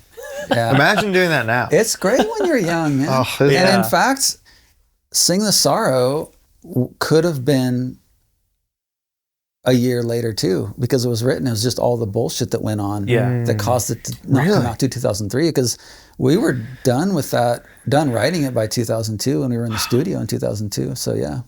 Which any delay in that probably helped the timing. Yeah, like I say, where we ended up is in a good place. So maybe if we wouldn't have had that experience and it came out earlier, maybe we wouldn't have caught the zeitgeist or whatever. You never know. Indefinable thing you have to do to, who knows? That you did, whatever it is. It can't be defined. What is it about Art of Drowning that made it kind of the last predominantly fast AFI record? That was just natural progression. I mean, Art of Drowning and Black Sails may seem similar, but there is a progression there. It's like Dave is singing more, not quite as screaming and everything's screaming. And, you know, like Days of the Phoenix, things like that start coming in, and like Ever in a Day, it starts being different things in there. And when we wrote that next record, that was written before all that major label stuff started happening. So that didn't inform it. No, like that. If that would have come out on Nitro, it would have still been Sing the Sorrow, that same record. So like that progression was just happening naturally within us. I think we were like, you know, when you play hardcore and aggressive music, eventually it's like you sit down to write the same song again. You're can't like, do it. what else can I do? Yeah. You know, some people, they do that their whole lives and they are fulfilled by that, and that's great. Like I applaud that. But some people, sometimes to your detriment, you want to change a lot, and we've changed a lot, and sometimes to our detriment. Well, they're the two B-sides from, I know we're getting a little ahead, but Sing the Sorrow, that are probably closer to Art of Drowning, the Synesthesia and Reaver's Music. Yeah, Reaver's Music and Now the World were the two that were closer to Art of Drowning, and Synesthesia actually, I think, was one of the last songs that were possibly the second to last song written for Sing the Sorrow. Oh, really? Yeah. So those weren't written for Sing the Sorrow, the other two? I think they were written in some kind of like in-between state where I remember we were on tour in Scotland and I wrote Now the World like at some shitty club, and it was like before we started really writing Sing the Sorrow. The first song I wrote for Sing the Sorrow was when we were on tour in Europe with the Offspring, and I wrote Dancing Through Sunday.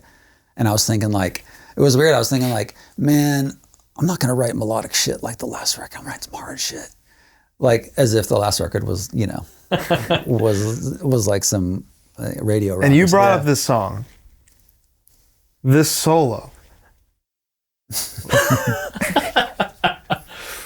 Where, how, why? How did you? Where was this hiding? And like, why have you never done it again? Basically. I've written some. There's solos, but this thing is different. Yeah, I mean, I just freestyled that solo in the studio, so it wasn't really. Every time I played it in rehearsal, it was some different thing, and so in the studio, I just kind of like went off. You're like Cyclops, and you took off the fucking ruby quartz and let the beam blast. Yeah. I mean, I didn't think at the time that would come to be such a thing, but that's probably like one of the things I've written musically that people bring up. It's crazy. Come back to. Yeah. And like you technically didn't even write it. You just played it. Yeah. Which is the best way to do it. That's the best way to do it. If you think about stuff too much, you start it gets too technical, or it's just not melodic enough. It doesn't tell a story. Like I like solos that tell a story, like Slayer, Angel of Death. That tells a story, that solo. It's like, it has a plot to it. You know, like that's the kind of solos that I like. Is that a Hanneman solo, Taylor? It's both of them. Oh, is it both? Yeah. Oh, right, it's Hanneman King. Yeah. Right, that's a Hanneman King. He just goes. That's why it's so cool, because they go back and forth, and each one gets crazier and crazier. It's like they're competing. And you can tell their phrasings. Even if you've never heard Slayer. Oh, yeah. You'll listen to that and go, I think that's Hanneman. Oh, definitely. Especially by Season of the Abyss. Oh, yeah. Because then Kerry King really kind of like his guitar playing becomes so much different than Hanneman. Yeah. Where Hanneman is just fucking. Yeah, exactly. It's the chaos. Yeah. R.I.P., dude.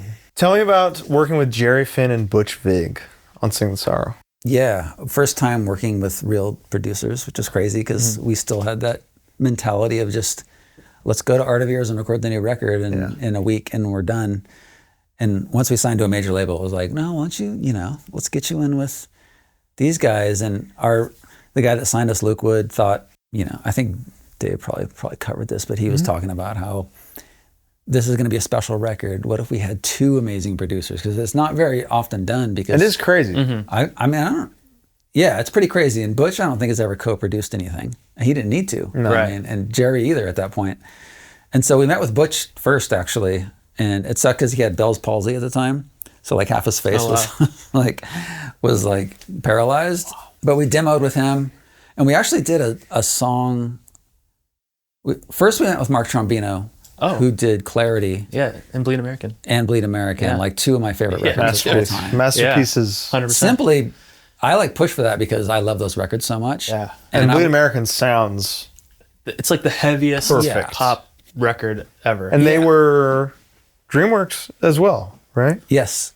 But this was possibly pre that.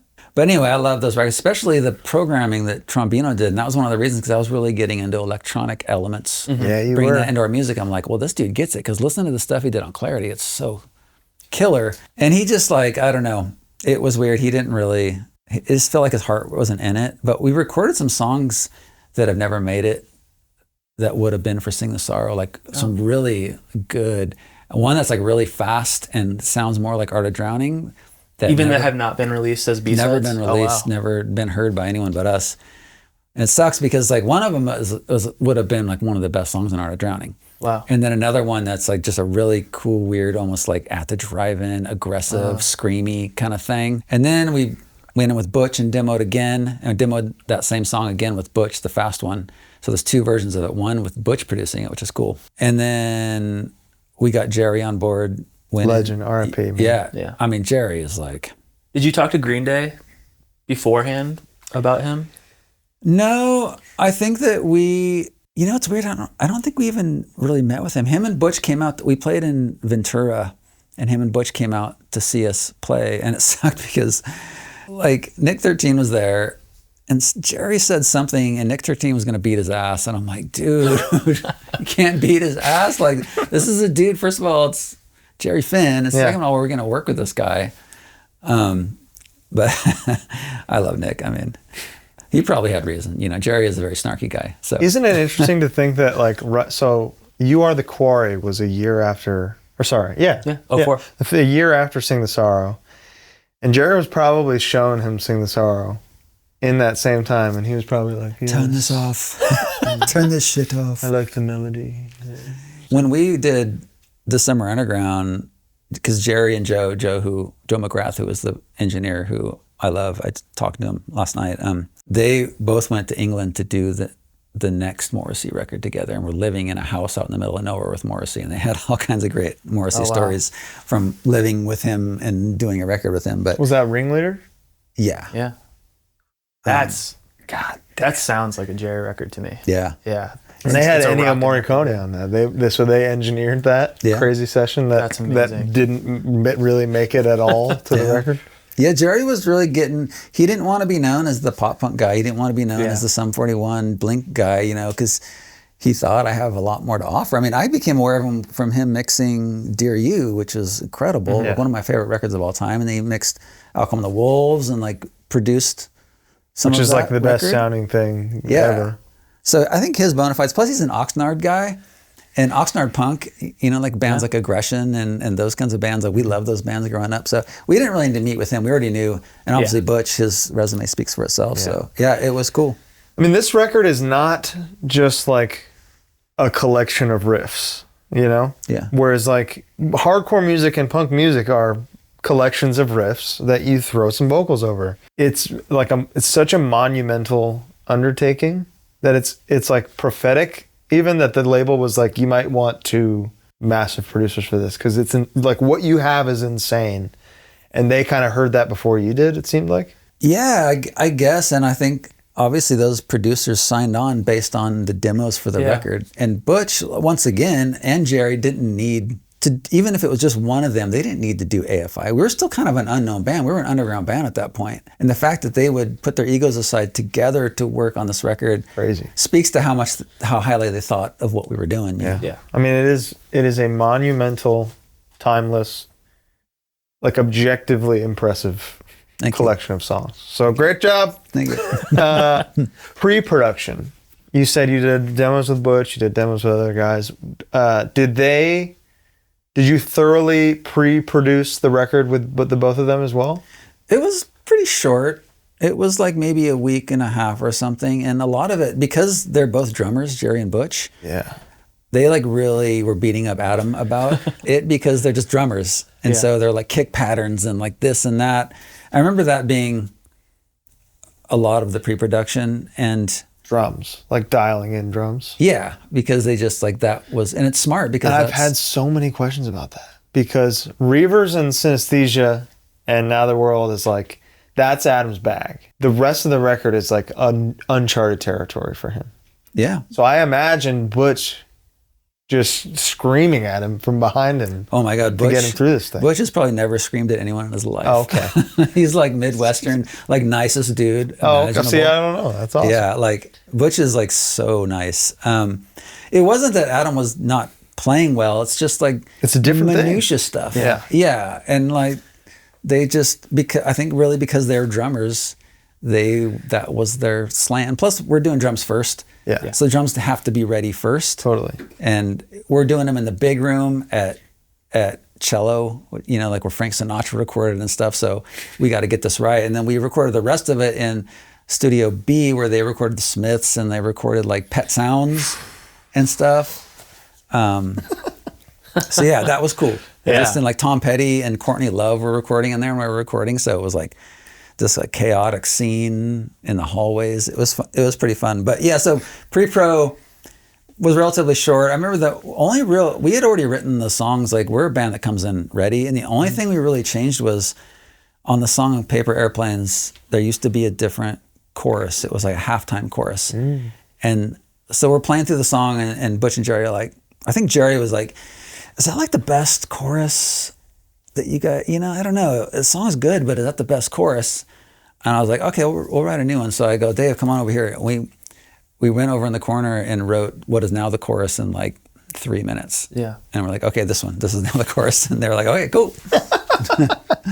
And like without that note, would that song have been the same probably? No. And I went back and I found an old practice tape from like a rehearsal, and the chorus wasn't as good. Wow. So that was a good note. Produced. Yes. Production. The electronics on this record. Yeah. Is this all you? Yes. So the Mortal Kombat part in Death of Seasons. Mortal Kombat, come on. I said that is not derogatory. Okay. I mean, I don't take offense, but, like, I come from a background of listening to, like, industrial music even in the 80s. Yeah. And Dave, too. And at this time, in the early 2000s, there was this scene out of Europe that was, like, EBM music and future pop, like bands like V&V Nation. I don't know if you, like, know this music, Pop Sigma Berserk. It was basically aggressive but melodic, purely electronic music, kind of like industrial meets trance. And we fucking loved it. And there was also bands like The Faint, Of course. which we loved, that were big at the time, and the Electroclash, all that stuff. Yeah. But Blaqk Audio had started before we started writing. Seems hard. Oh, really? Yeah. What? It just took us a long time to put a record out. But in 2001, there's even a little short interview Dave and I did in Rolling Stone in 2001 where we mentioned the fact that we're doing it. So I had started programming, and so I was getting really into making electronic music, listening to it, and I'm like, what if I like brought that into this? Like, how could I do that? And so I did the intro, Miseria, with the big, all the layers and stuff. And I remember I brought it into Jerry and Joe, and they're like old school record dudes. And I had like 100 tracks, just the electronic stuff. I'm like, okay, can we get this put into Pro Tools as 100 tracks? And they're just like, dude, what are you talking about? Get out of here with that. And I'm like, no, this is the song. We got to do it. And so I was able to talk them down and get them they were definitely a little trepidatious about that. Because, like Death of Seasons, that part, it used to just go. It was like the verse. And I was like, what if we do kind of like a V&V Nation, EBM, industrial thing? It's just like all the music just stops and it becomes a completely different genre. And it stands out so crazy on the record that it becomes this timeless moment. Yeah. And it's the only circle pit on the record too, which is awesome. The song, yeah. What toys are you learning programming on? I started out with Sony Acid, which was a looping program, and then I immediately got Fruity Loops when it was still called Fruity Loops. Yeah, I remember. Now it's FL Studio. Yeah, Soulja Boy Tell 'Em was recorded on that. Yeah, it's funny. Like my idea of what's now FL Studio is still, to me, I'm baffled that people make records on it because it still seems like a toy to me. Because my idea of what it was is like Calcified in 2001. It was this kind of silly toy. Sure. But then I went on to, Reason, and then. Are you like an Ableton guy? Now I've been Ableton for many, many years. But are you doing all that in computer, or do you have a bunch of devices you're twisting and turning? I would sit in the lounge of the studio and on my laptop and be working programming stuff. Oh, wow. We were staying at the So Oakwoods. it's all in laptop. Yeah. Wow. So the Death of Seasons Mortal Kombat part, non-derogatory. Do you know what was that? Fruity Loops? Yes. We gotta get on Fruity Loops, dude. Nah. It's crazy. If this was 2001, I'd be like, Fruity Loops is the best program ever. Ableton's just too many shapes, you know? I To can't me, do all these shapes. Ableton is simpler looking than Fruity Loops to me. Or I'm a FL Logic Studio. If it's guy, not so I Logic, don't I understand. can't That's the do thing. it. Yeah. Logic seems not enough shapes. That's what I like. It needs more shapes. I need 0 shapes. GarageBand. We need to go down to GarageBand. That's the thing. Yeah, there you go. That's why we like Logic. That's like Eric Ozanen's on GarageBand. Exactly. Like the worst sounding demos you ever heard. So, how did you say it? Miseria? Miseria. I never know how to say it. Yeah, I've been saying Miseria Cantari. Miseria Miseria Cantari. Cantari for 23 years. Miseria Cantari. That one. Let's put a little Italian on it. Yeah. Okay, sorry. Miseria. Yeah. So when I said Mortal Kombat, you didn't like that. If I say Terminator 2 to this, is that an intentional connection? In retrospect, that does sound like I ripped it off from Terminator 2, but I didn't. Or Terminator 1, actually, because that was on Yeah, Terminator it's 1. in the first one. Yeah, it's the Terminator thing. That wasn't my slant, but I could see how one would think that. But 14-year-old me thought that. yeah. And I was like, And I loved it. cool. Yeah, same. Yeah. Yeah, I mean, maybe it was one of those things where I thought I was being original, but in my mind, because I loved when Terminator 1 came out in the theaters, I got the Nikes that he had when he went in the store and they show his feet coming down. Yeah, that scene, I went and got those Nikes because I was a breakdancer. I was like, I got to have these shoes.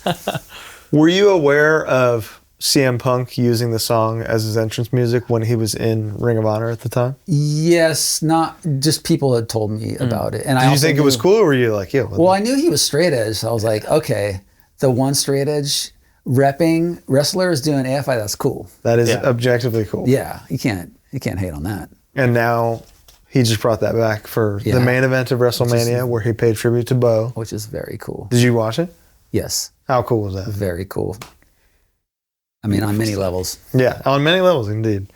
Leaving Song 2 ended up being a single against your will, in a way. Yes.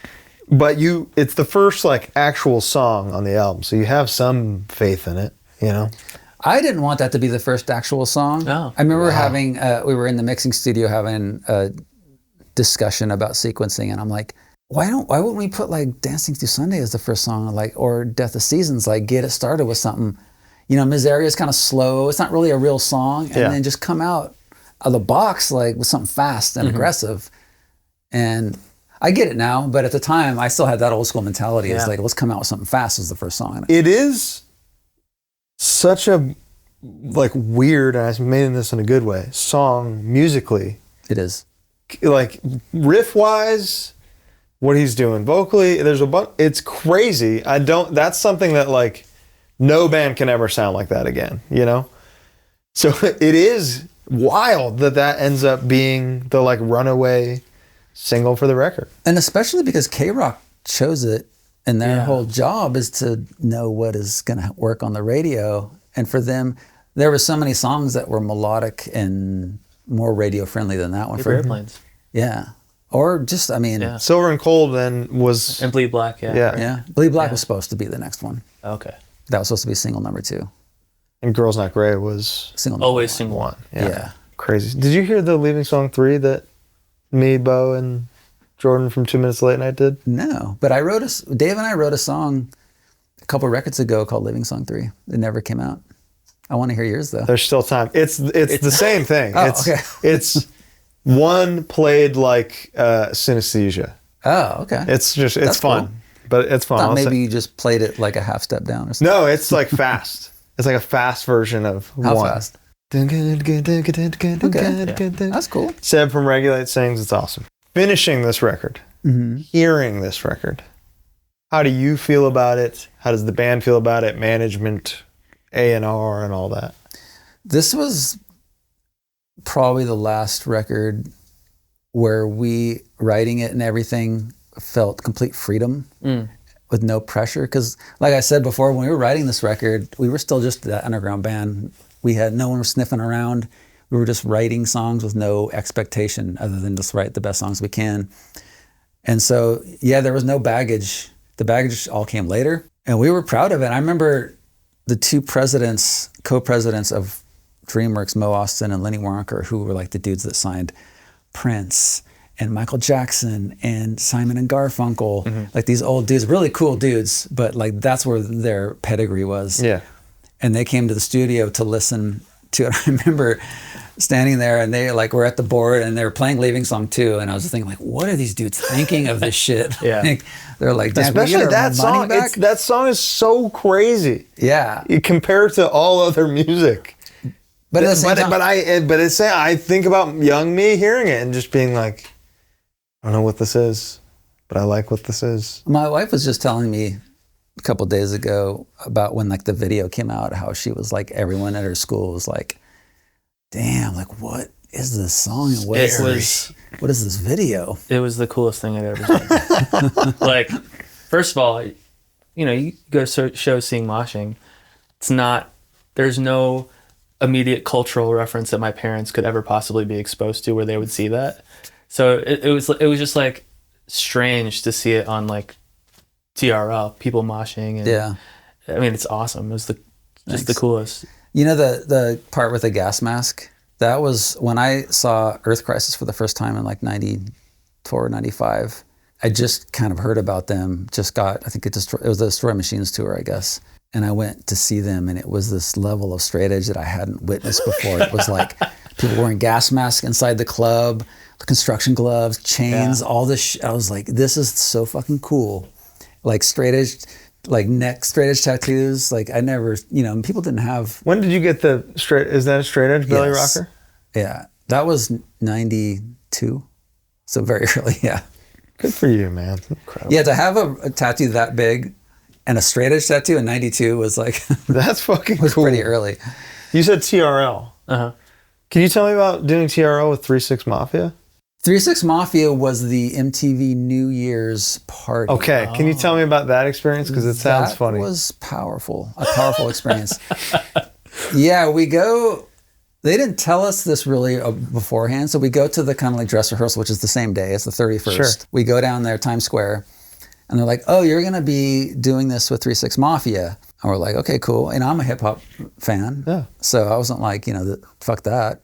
And they're like, okay, we wanna have a part where you guys are like just kind of jamming on an instrumental thing and they're like rapping over your music. And I was like, okay, now this is getting kind of dicey because we got to make up something on the spot. Yeah. A piece of music on the spot that's going to be played on MTV. No time to figure it out. Well, anyway, one of the guys was like, hey, lead guitar.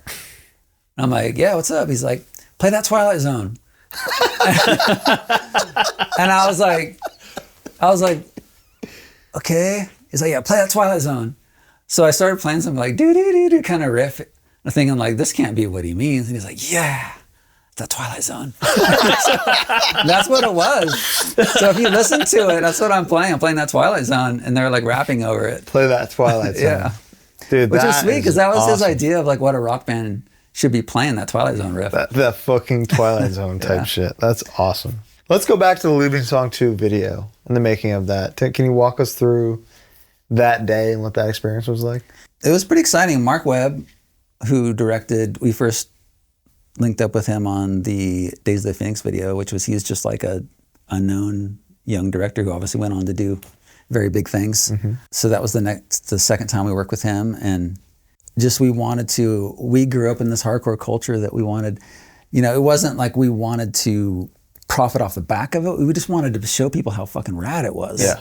Like I say, the gas mask thing, like that made such an impression on me. I wanted immortalize that. Yeah, like here's this culture that is so cool. Like, look how fucking cool this is. Yeah. And we knew tons of dudes from the Bay Area, and then like dudes from Philly, and all these people came to be part of it. And one major part of that day was this is the first time I ever discovered flat irons. Like I was in the makeup tent, and she had this thing, and I was like, what is that? This changed your life for a while. It was life-changing. This was one of the most watershed moments of my life. She's like, it's a flat iron. And this is, let's not forget, this was, like the beginning of MySpace era. It's up there. And I was like, and I had like this kind of curly, kind of shitty, it wasn't curly, but very thick, unruly hair. And I was like, all of a sudden, So I kind of like the rest of the day is kind of like a blur. Because you're just thinking about the possibilities. Like, how do I get my hand? I tried to buy it off her. And she's like, no, I can't sell it to you. But these are very common, sir. You can find them anywhere. So that was cool. And then, and then at the time, Hunter was dating Zoe Deschanel. What? And so he brought her down. So she was like backstage in our trailer. So it was like this is elf time. What the fuck? Yeah. That's literally elf. This is elf time. He went to visit her on the set of Elf. Wow. Yeah. And so she was backstage. Did they meet when he played bass on the Stepmom 1998 soundtrack with John Williams? You know, like I did my violin part, and I think she might have came after that. Oh, so okay. you know, it's fucked up, man. Yeah. That's crazy. Wow. Yeah. So that was an interesting. Was part. she a big AFI head? I don't think so. You know, it's weird. I So think he it was was just- like he I just don't had want to the like talk about Hunter's private Sure, life. sure. But this is all, you know, it's known. Yeah. I think he was like one of those. This is my number one celebrity crush is Zoe Deschanel, because I remember he used to have like on his laptop like a big picture of her, and it was like the thing that happens to 0.00001% of people, where they somehow end up dating the celebrity person that they've always had the crush on. That's crazy. I don't know how he did it, but yeah. So she was there. It can be done. It can be done. This is why when your partner asks your celebrity crush, Don't tell you me. shut the fuck up. Yeah, Okay, it's true. because there's a chance you get hunted. I see mine And it every day. That is true. Shannon Sossman from Oh, 40 Days of 40 I Minutes. hope I'm not speaking out of turn here, but that was also Adam's Really? celebrity crush. Yes, I see her almost every day at Intelligentsia. I saw her. The one time I ever saw her in LA was also at a coffee shop, Yeah, she loves her coffee. and I don't think Adam ever saw her. Yeah, they say that about her. They really do, man. Wow. So, You need to cut that. yeah, no. My Shannon will. You want it out? No, I'm joking. Okay. I tell her every time I see her. Okay, good. Mine was Winona Ryder. So. Oh. Oh, I mean, whose isn't? I mean, if To you're this day. if you're an '80s kid, you know, of course. I was after that, and I still can't believe She's the it. only one who was nice to Lucas, you know? Amen. That's where I first Yeah, discovered you have her. to be. So I mean, pre-Beetlejuice, it wasn't Beetlejuice I like know. a poser. Yeah. It was Lucas, Lucas. her first role. I loved her in Lucas. She's unbelievable. To this day. We don't know if you're watching. See, some like two dudes who can recognize she wasn't supposed to be. Sorry, spit. She wasn't supposed to be cute in No. Lucas. She was supposed to be the dork that was not what anyone would be interested in. And the fact that you and I had this foresight, this vision. We that all feel yeah. like Lucas. Yeah. There's the jock with his cool girlfriend, and then you got the girl that actually cares about you. But Lucas didn't want her either. That's true. And let's just be clear that I am now married to a woman who was far more beautiful, far more amazing than Winona Ryder could ever be. So Of course. I was just a young, stupid kid when I discovered Winona Ryder. And Sure. I'm a smart man now. And my Winona. Shannon, Yeah. I love her so Yeah, much. I love her too. She's wonderful. I love you. I have a wife as well. She's the best. She knows that. So 2003 happens. Sing Star comes out. You have this whirlwind few years. What is the response to this like? What are these next few years of touring like? I mean, the response was, Insane. Immense. it was, yeah. I mean, I know we did some of Warp's who were on that. And so those were like our peers at the time. Yeah. And I remember people just like dudes in bands that I had never met, like coming up to me, being like, dude, that new record, like what the fuck, man? And I never, experienced, it's like such a good feeling Yeah. to know that people that do the same thing as you are being affected by your music like that. I mean, it's an unfairly good thing, you know, Thank you. to this day. So it's just life-changing overnight. Yeah, I mean, being on MTV, I think it was like came at number 5 record in the country, and going from being an underground punk band to that on the next record and having that kind of success, yeah, it was crazy. And now you have this pressure for the first time to follow it up. Yeah, no one was pressuring us. It was just this thing. Internal. Yeah, and I knew, even at the time, the stupidest thing you can do as a songwriter is try to write a hit, or try to write something that caters to radio or MTV, but you can't escape it. Once it happens, you can never put the toothpaste back in the bottle. You can't ever go back to that person you were before that happens, because It's there. Sure. We had hits. You did. We had a big record, so you cannot not think about that. Yeah. And it definitely. And it's is there outside pressure to think about that or to do that? No, not at all. Like Really? our A&R guy, who was amazing and still a friend to this day, he really never. And now DreamWorks gets sold to Interscope, and now Jimmy Iovine is in charge, and he is like, he wants hits. Yeah. He doesn't give a shit about AFI. If you're not bringing me some hits, this is what I'm about. And hip hop was very much the culture there at the time. Rock was not. Yeah. So there was that. It was like DreamWorks was like this family, this warm, supportive thing, and Interscope was very much like, you better produce, you better come with it, or we don't. You're not our friend. And even when you did produce, did it still feel weird? In what way? Because like Miss Murder is Huge. the biggest hit of the band's career. Yeah. Do you feel supported by Interscope after that? Yeah, like Jimmy, to his credit, he's a very smart record dude, and he picked that song. Like we went to his office and we were listening to the record in his office, and he's like, Miss Murray's like, that's the one, doing that one. And when he puts that machine behind you, it's like, it's kind of What are you gonna unstoppable. do? Yeah. That was my big question about this record, December Underground, is how the process of, obviously Miss Murder, huge single, Love Like Winter makes sense as a single, and I think, was The Missing Frame like a non-video single? Yeah, it was an unfortunate. First of all, Dave and I didn't want Miss Murder on the record. Yeah. We were both like, well, because we were democracy when it comes to voting songs on the record, and he and I both voted for that one not to be on the record Just at all. straight up. Which was stupid, but we didn't. We're just like, it's fine.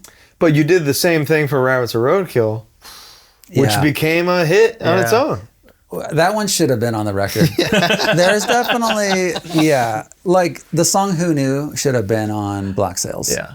And there's definitely something that could have come off Black Sails to put that one on there, because that was better than some stuff that was on there. In my Well, hold opinion. on now. I wouldn't have taken anything off, but you can add. It still exists, though. It's not like it's not out there. But if we're just talking about quality of song, I feel like that. Then we have to go back and talk about Synesthesia. I voted for that to be on there. Okay. That's a relief to hear. It should have been on there. I think it's the greatest B-side in the history of music. Well, thank you. The history of music? Yes, dude. Period. I know think that you're- 100 Words might be. That's a great song, Just too. I love that song. But that one I understand, because that is more in line with what was happening on the record. And we had This Time Imperfect. Yeah. We didn't need 100 Words and This Time Imperfect, but 100 Words has Michael from Steel Panther singing backing vocals. Which, like, why? That's crazy. Because we loved to see, it was called Metal School at the time. Yeah. We used to go see it, and he was like such a nice dude and such an amazing singer. We're like, we need really great singers to sing on Is this. he doing it yesterday? Yeah. Oh, that's- You could hear his voice Yeah. on that too. And he sang on a couple songs on Sing the Sorrow. Wow. And it was so funny because we were like all in the booth together, just like looking across at him and singing these backing vocals. But he's fucking great. I love him. That's crazy. He's so killer. But Synesthesia. Doesn't sound like the record, and I think that makes sense to not put it on the record. yeah. But goddamn, it's so good. I agree. A lot of fans agree too. I mean, but it did. That's probably the reason why others in the band didn't vote for it, because it was more like a Art of Drowning type song. But what would you kick off? I wouldn't kick off. You would have to kick off, Why? What would I kick off? because that was just how we decided how many songs were going to be on it. Right. So what would you'd have But to? that's crazy. You don't have to. There's no rules. Well, this What do you kick history off? tells us we would have to kick something off. So Here's the problem with kicking a song off is sometimes when I listen to Sing the Sorrow, I can't wait to get to the B-side, because it's when I love a B-side, the B-side of the record, Oh, yeah. I know it's a good record. Yeah. And I guess there's nothing. When you get to track 6 and you're like, here we go. Yeah. Then you're good. But Reavers and Synesthesia, if I wrote those, not only would they be on Sing the Sorrow, they'd be on every album after. that's a good idea. We should just put our biggest songs on every album. No one's done No it. one's ever done it. Man, we cracked the code. Come on, man. But with I dug up like an old tweet. It was just a screenshot of Something about Hitler. Knowing him. But it was a screenshot of my Apple Music, and it was Summer Shudder. And it was something to the effect of, why wasn't this lead single off December Underground? Well, going back to that, what you said, it's like, so we do Miss Murder, huge song, #1 for 5 weeks. Yeah. We do Love Like Winter. It's like retired at TRL, which means you've been in the top 10 so long that they retire your song. Oh, that's cool. Yeah. I mean, we didn't really, TRL wasn't our demo, but it was like for AFI to have done something like that. Pretty sick, yeah. TRL was like the pinnacle of popular music, popular music. Yeah. It was making the taste for the United States, for at least at the time. Yeah. Young kids. Yeah. You know, so latchkey kids, which meant four started at 4. Yeah.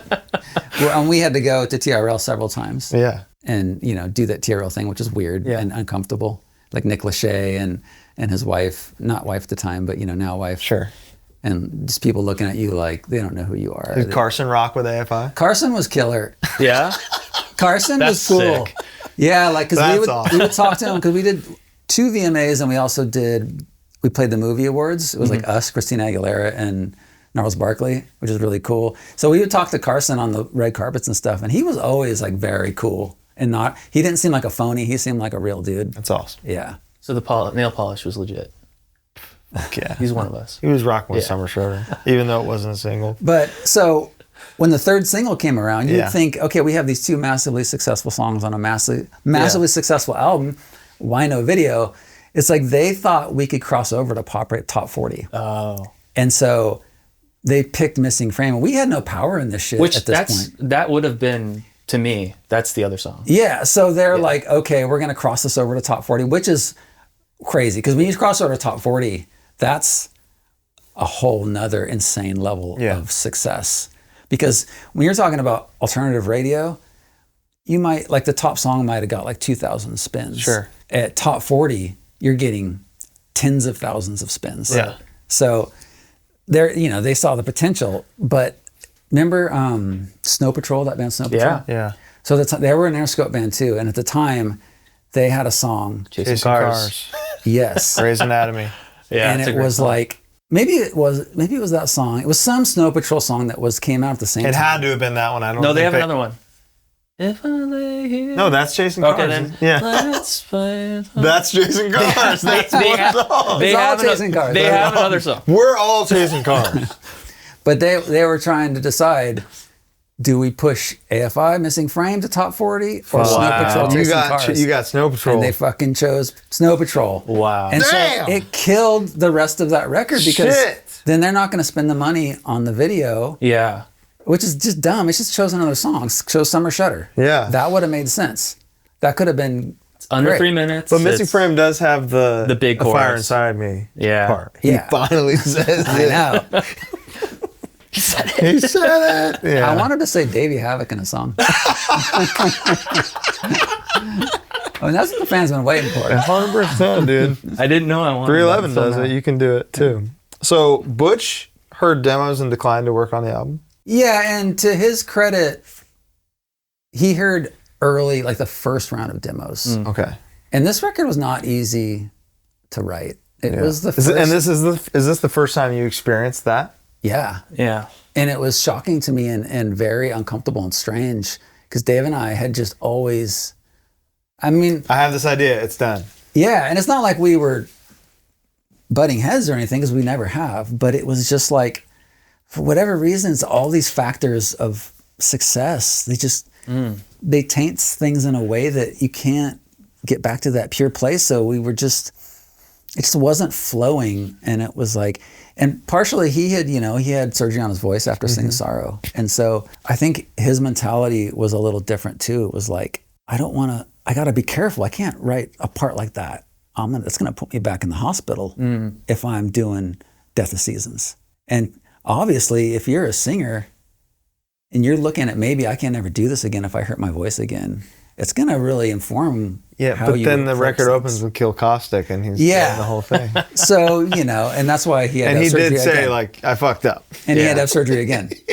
So, so that was part of it. His mindset had changed a little bit. And so, yeah, we did these first round of demos, it was like there was some good songs on there. Like I think Kill Caustic was one of them. And Kill Caustic, actually, a version of that we wrote on Sing the Sorrow and demoed with Mark Trombino. Oh. That's a hardcore song. It's a skank part of it. Yeah. Yeah. The whole song. Yeah. The dun dun It's a dun, compl- dun, yeah. dun, dun, Yeah. dun, dun, dun, dun. Yeah, I mean that's still like, you know, hardcore Yeah. influences coming in. It's Track moshable. 2. Yeah. Yeah, and so those demos, they're, you know, I'm not surprised he said no because, you know, I would have said no too.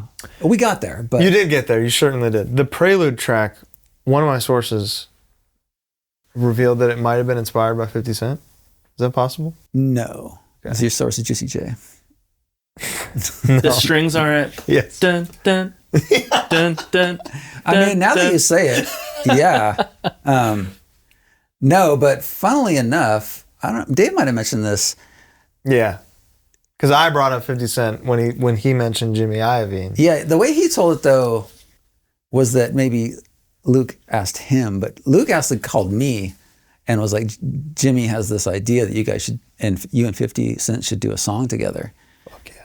And I was like, dude, I would love to know what that would be. I know. If you had to, if it you would were have been that forced to do Twilight it, Zone. I mean, how could it not? you already have the riff. Yeah, I mean, I Play was that ready to go. Fucking Twilight Zone. Is it true that over 120 demos were made for this record? Yes. What the Not fuck, no, man? not 120 demos. 120 songs were written. 120 songs were written. Yeah. I mean, Dave and I have never had a problem writing a shitload of songs. Like, we're very prolific. That doesn't necessarily mean anything if the songs aren't great. Yeah. But we can write some songs. Crazy. And I'm like, I write every single day to this day. I write just because I love doing it. I'm in my studio writing every day. So it's not that hard. I'm jealous, man. I have a question about this era. Kind of the space between Sing the Sorrow and December Underground. There was like a mall emo explosion that you always seemed outside of, and a lot of these bands, like this is, I'm not counting bands like Thursday or anything like that in this, but like Thursday, My Chemical Romance, Fall Out Boy, they all have people that were in hardcore or used to have hardcore bands. Did you ever have any like kinship with these other bands, even though there's nothing really similar about you guys? Not really. I mean, we never really crossed paths. I mean, when we were on Warped Tour on Art of Drowning, Jeff Rickley came up to me. I didn't know who he was. I heard of his band. He's like, I am in a band called Thursday, and we just put this record out. It was Full Collapse, and he gave me a CD. He's like, will you listen to this and like tell me what you think? And so that was the only time I'd really crossed paths with any of those dudes at that point. Like My Chemical Romance, actually, after their first record, our A&R guy Luke came to us and was like, hey, there's this band My Chemical Romance from New Jersey, and I think they're really good, and they're writing a new record, and I think if you guys want to create your own label, like an imprint, Oh wow! and sign this band, we'll back you. Like DreamWorks will back you, and you could. And at that time, first of all, not to say Michael Lawrence had any interest in that. Right. This was just his idea, right. And he was like in contact with them. And at that time, we're so busy doing our own. Just like, how can we have a label and be signing bands? You know, obviously, in hindsight. But yeah, so that was the only time we really sort of crossed paths with them. So to your point, there were other bands that probably fans put us all together. Yeah, but 100%. But we didn't like. I knew the Thrice guys. I'd met them, and they were really nice. And we actually ended up taking Thursday and like Coheed and Cambria on tour on Sing the Sorrow. And those dudes, everyone was like those Thursday dudes are so fucking cool. Like, you know. Yeah, I was wondering because even from the outside, as a fan, you guys were still a hardcore band to me, whereas those bands couldn't be any farther away from hardcore in my mind. But I always wondered like if you guys felt like you were on an island, because it kind of seemed that way a little bit. I don't think we thought of it in those terms, but in our minds, we were still Gilman Street Berkeley band, and that was not that other stuff. You know, even though we probably weren't that, but in our minds, it's hard to divorce yourself from. Well, you where still came are from. that Yeah, band. you are. Whereas all those bands started new bands. Exactly. You know? Like members of the movie life. Yeah. Not AFI is still a hardcore band. Yeah. It's still these same guys, you know. Yeah, so in our mind, I don't know who we thought. We probably thought our peers were like Snapcase and Sick of All stuff. like that's who we kind of Sure. thought we were are at the drive-in, because at the drive-in and AFI were friends early on. Like AFI took At the Drive-In out, like maybe even before their first record or right after their first record. So like those are the bands that we thought we were kind of aligned with. The bridge of Miss Murder. When you're doing that, are you just doing a fun E minor thing, or are you going, this is a slight allusion to Fall Children? A minor thing. A minor. Apologies. But with the open A string pedal tone. So a similar concept. And yeah, it's got the tritone. It's got the flat 5 in there. So one wouldn't be... A layman such as myself hears that and goes, he's doing the thing, man. Yeah, He did it on purpose. Didn't do it on purpose, because if someone would have said that, it would have been like, okay, I'm doing something else. Oh, wow. Okay, good. I'm glad I waited. Yeah, because it's too late to change it now, unfortunately. Yeah. But yeah, that's just because like those are the things I like to do. I mean, that's a hardcore thing. Hitting that note, that blue note. There's 2 notes that are hardcore: the minor 2 and the flat 5. If you took those completely out of hardcore, or at least like old school hardcore, it'd be punk. Yeah. Like those are the 2. In my mind, those are the 2 chords, or the 2 notes, the 2 intervals that create the sound of hardcore. The minor 2 and the flat 5. Yeah. I gotta find out what those are. I gotta learn those. Well, let's see. Here we go. Oh, I think that's in A standard. Standard still. Godspeed. Standard. Yeah. If you got some in E, I'll show you what I'm talking about. So basically, let's say we're in my favorite, we're in the 7th fret, my favorite. So punk chords would be like, Sure. But if you do, that's the minor 2. Oh. And then the flat 5. Okay. That's hardcore music, straight up. Yeah, those are the 2 chords. Is flat 2. Yeah. So this and... Okay. Yeah, oh yeah. Yeah. No, I know them. Okay. Otherwise, those are... I know that guy. Diatonic chords. This I'm is not like a theory guy. I just know from picking shit up. This is like new math and old math. Yeah. We know math. Yeah. Oh, right. Yeah. You add those 2, that's hardcore. Obviously, a lot more goes into it, but from purely just a guitar playing perspective, 100%. those are the 2 most important notes. Unbelievable. Thank you, Taylor. Thank you. This is production. Yeah. This record comes out. You've got these 2 wildly successful singles. Mm-hmm. You're doing a bunch of touring on it. You're playing arenas. In some places, yeah. Some places. The tour ends here with a massive show, right? And then how are we feeling after that? To be honest, it got a little weird at the end. There was things, I think, in retrospect that were starting to happen in a grassroots way that only later, at the time I kind of got an inkling of them, but I think there was like a backlash starting against AFI because we had become that band that was so successful and people wanted to hate us. Yeah, sure. And I also think there was a thing, the way Dave looked, there was a homophobic aspect to it, and there had been for a long time. It just gave people another lever to hate us. Yeah. And there was this other weird thing where you notice on this record is the first time Dave is screaming in this different way. Yes. Not the whole time, but he has this different screaming voice, and that was a product of him exploring ways to scream that wasn't going to destroy his voice, and ways that he could be aggressive without, putting him back in the hospital. Yeah. But at the same time, Screamo was a thing. Right. And I think people thought we were trying to jump on that bandwagon. They went, oh, you kind of sound like these other guys. And is it a coincidence that now that shit is big and you put out a record where your singer is doing that thing, even though it's totally not what was happening and the last thing Dave would ever do in a million years. But I think that was another thing. People were like, oh, AFI is on the bandwagon now. Yeah. And they didn't hear the 5 records before that. Well, there's no... It's a different kind of scream, but yeah. I mean, there's no logic to it. And people would be fans that came on board from MTV that just heard us on Miss Murder. Mm-hmm. They'd be like, oh, you should play the old shit. You guys used to be good. What the hell? We were like a punk band. So all that kind of stuff. And I think it became like kids at school probably, if you're wearing an AFI shirt, that's not like...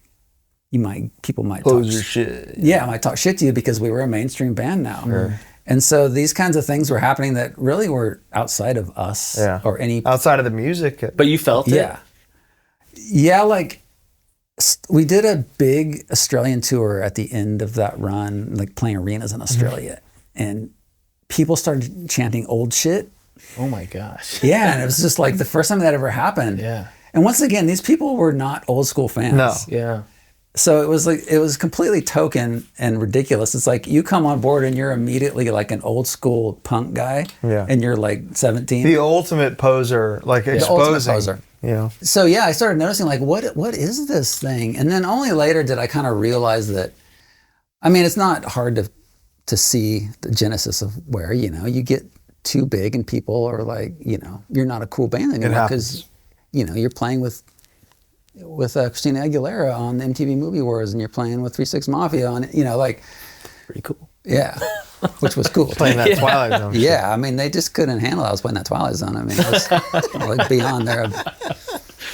So that led into kind of like a thing that we didn't realize was happening until later, but was happening at the end of that record. Okay. I bet it was very confusing because it seems like you never approached writing music that way. So being perceived that way is probably a crazy feeling. Yeah, all the perceptions. I mean, yes, we were a mainstream band that was on TRL and all these things. That was true. Sorry. But yeah, we didn't have a campaign where we were trying to get ourselves on there. Yeah. We only ever did what we did since day one, which is write the best songs we could write. And we just happened to, what we were doing dovetailed with the zeitgeist of what people liked. Yeah. Not many bands even get that opportunity. We were lucky. No. Yeah. But yeah, so yeah, it was unfortunate, but I mean, I never take for granted the success we've had and how lucky I am.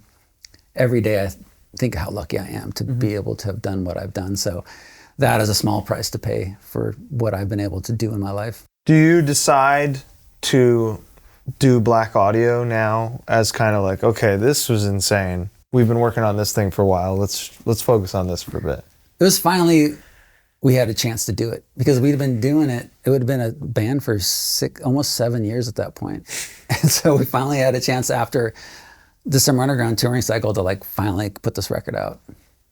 And does getting the electronics kind of really out of your system with Blaqk Audio open up Crash Love to be a little more stripped down? No, it was interesting hearing Dave's take on it because we all have our own take on all of us in the band have our own perspective on how things happened. And going into Crash Love, the first day of writing that, Dave was like, we started writing at the Hollywood Standard, RIP. He was like, look, I don't want to sing way up here on this record. I don't want to scream. Like, I don't want to play fast songs. I don't want to play hardcore songs. Like, he was like, I want to do something else. And part of it, I think, was his voice. You know, he's like, he's coming off a second surgery. I mean, who wouldn't have it's totally that? fine. Natural. It's like, I don't want to lose this thing that is the most crucial, fundamental part of my life. Totally. Because I'm pressured to play a hardcore song. So it wasn't like him and I sat down or the band and was like, let's do a stripped down rock record. Like that's the move, right? Sure. Because I love putting electronic stuff in. I love playing fast and hardcore, but I recognized that this was something that we needed to do to evolve in some way that made sense. And in retrospect, I don't know if I would have, AFI's not a stripped down band.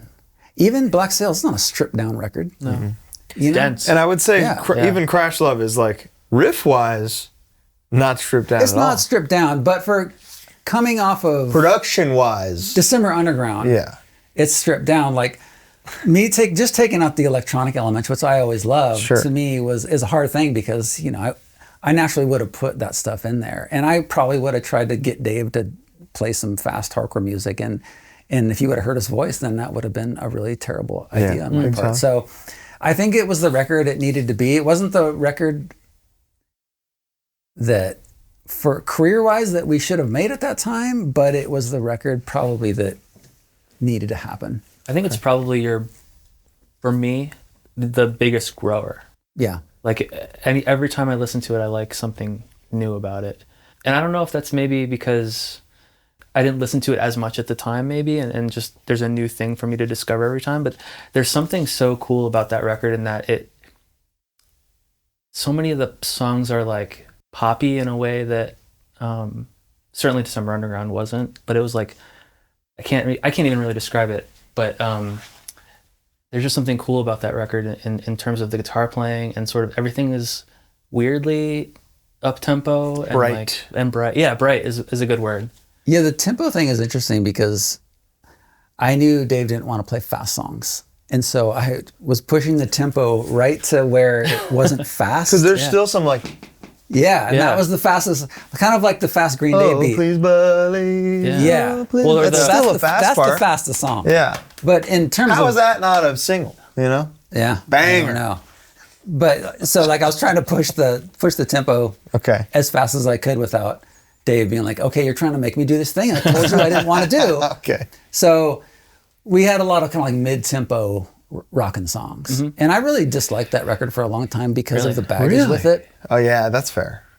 And it wasn't just what we talked about, it's also, that was another really difficult record to make. Because you had these other parameters around it? It was just, we went in with this guy, Dave Bottrell, first, who did like Tool and all these, that were like, okay, this dude's rad, you know? Obviously did Tool. And it just was like a total like flail, like I don't know, he's having like health issues or something. It just was like, did not. And so then we go in with Joe McGrath, and that didn't work. And so then we go in with like, it's just as like that. Just, it didn't feel like didn't feel good.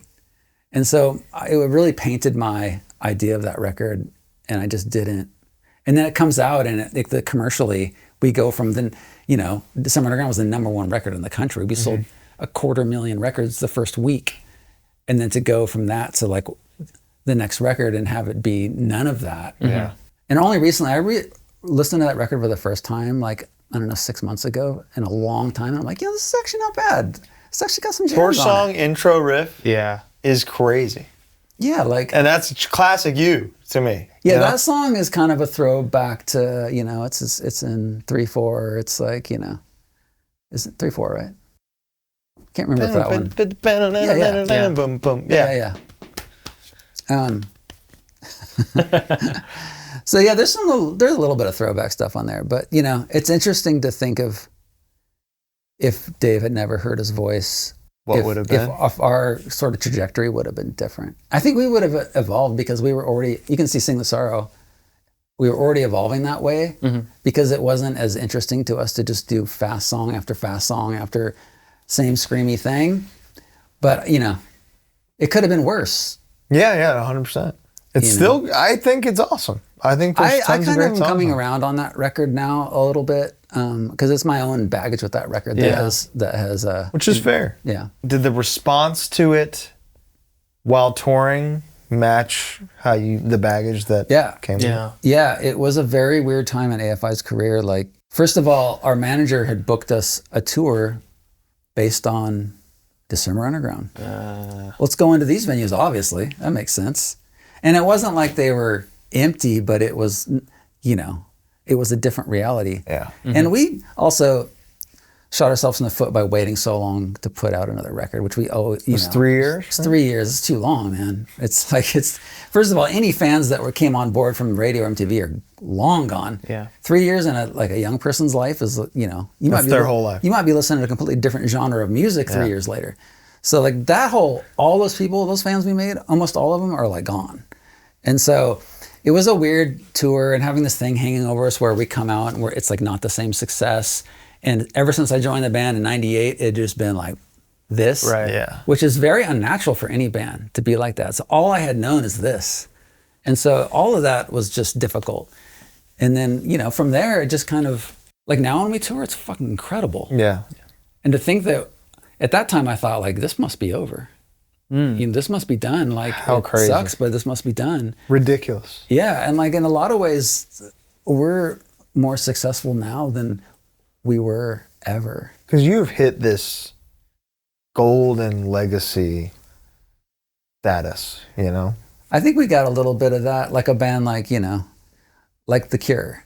Yes. The Cure is just always going to be a band that people love. And there's always going to be some people that love AFI, and that's kind of a beautiful thing. You put the AFI or The Cure on a festival somebody looks at the lineup and goes, "Oh fuck yeah!" I'm seeing The Cure. And The Cure is coming back. Every time The Cure comes back, they come back with a record that That is like, yo, has why no is business this being insane? like The Yeah. new one's insane. Cure self-titled in '04. That was like they came back, and I saw that tour, and I was like, why is this so good? They're an old band. Well, Not partially supposed to because be good. Robert Smith is somehow, he still can sing like that Yeah. and play like a 3-hour set. Very rare do people have that kind of voice. Like, Right. Crazy. you know, that, like, and Dave too. Dave's voice is stronger now. And I'm not just saying this because I'm his friend and I'm in the band with him. His voice is better now than it ever was. And whether he's singing something from Black Sails or singing something new, his voice is so strong. I don't know what happened. He doesn't lose it anymore. No, Unreal. knock on wood. He hasn't blown his voice in 15 years. Do you guys do you do 2 on, 1 off, 2 on, 1 off? Usually 2 or 3 on, which helps, obviously. Yeah. But even that's a lot for what he's doing. It is because, you know, I'm the one that makes a set list, so I punish him with like old songs. And so he's, you know, stuff he doesn't Can we want to play. submit a couple? Yeah, go ahead. All right. Good to know. There's no there hasn't been an LA date since. We just announced the LA date. OC, right? Yes. Santa Ana. Come on, Yeah. man. We tried to play LA, but there's just no right venue. Like, where do we play? What? Well, You LA? could- Shrine. Where do we play? The Shrine, it's not, I don't know, it's just that room's not, the vibe isn't like, you know. I mean, you would smoke the Palladium, but that's We did that last time. We did 2 Palladiums. So are we going to come back and just do the 3 Palladiums? Like, well. Here's the thing. Exposition Park outside. That would be sick. Yeah. That would be sick. well, we're kind of doing like an outside. Yeah, you're doing at the observatory. Yeah. Is the exposition? that's not- Sound and Fury. Yeah. Oh, I don't know. And that's where it turns out. It's by the Natural History Museum. There's that big grassy area I'm sure behind that, it. Yeah, I'm sure that they probably. Yeah. We explored so many different things. You know, like going back to the forum. Like the Greek is weird because they have a dB limit, and you have to play quiet, and it's Fuck seated. that. Yeah. Yeah, and then like Hollywood Bowl. nah, yeah, same Forum? thing. That's for my my mother-in-law. I mean, I love the bowl. The bowl is amazing. Well, ribs, but maybe I don't want to sit down. No, I don't watch it. You don't want to see AFI at the bowl. I don't want to sit down. Yeah. It was tough at the forum. You were in the pit. I'm surprised I didn't get kicked out. The Sing the Sorrow anniversary show at the forum. One of the best live events I've ever been to in my life. 100%. How'd you do that? Yeah. Man, it was some. I'm not like a fucking hippy dippy guy, but there was some like magic in the air that night. I don't know what 100%. it was, and we didn't go in. First of all, we didn't want to do that because we're like, there's no way we could sell out the forum, or even we're like, maybe we put enough people in there that'll look good, and No, then it it was- sold out in like 4 hours, and we're like, Yeah. damn. Yeah. And then like, yeah, then it just started getting exciting, and yeah, just, I was gonna go to the You Are the Quarry forum show. That didn't sell. yeah. Sing the Sorrow sold out the motherfucking forum, and it know. was truly like me, Bo, Alec, Nate, Mike, Brittany, Whole squad. just like such a magical Yeah. It was. thing. It was. When you guys popped out of the back, I The Leaving Song Jerry Leaving Song, Finn yeah. montage. So cool. incredible. We had to run off stage and run down the. yeah, down the thing. Like where there's fans in there, like Oh, really? yeah, like I on thought the there was. side. I assumed there was like an underground no, tunnel. like the to be side honest. where you go out into the lobby. Yeah, Dave and I were running down that to make it to the staging time. where people like. There was a couple of people just kind of wandering around there, Yeah. like because we were like running full speed.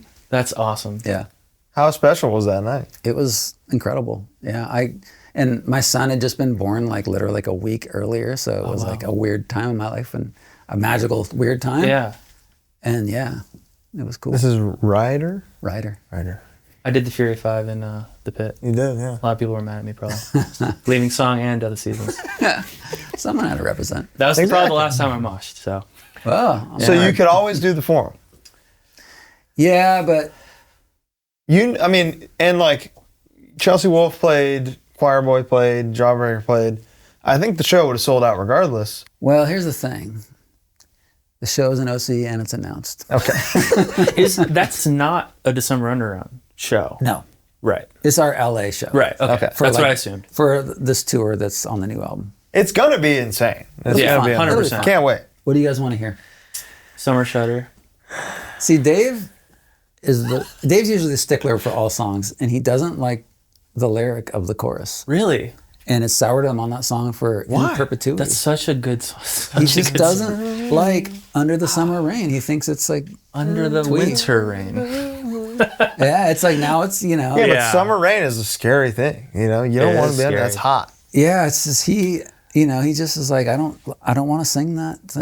That's fair. It's like, also, is that a song in drop D? Yes. That song, Drop C sharp. the shapes of Drop that C song, sharp. I tried to learn it. Alice in Chains. It's a cool song to play. Yeah, it's a fun, the verse is a fun riff to play, yeah. Yeah. Because it's all kind of like hammer on, like quicksandy kind of. It's a really cool song to play on guitar. But yeah, that's one of I'm them. thinking about what I want to hear. Now. Yeah, me too. Sometimes I can get Dave to play Summer Shutter. Killing Lights. That one we play. You play that? That one's fun, yeah. That one's really fun to listen. I'm trying to think of more December Underground songs because I love that record. Affliction.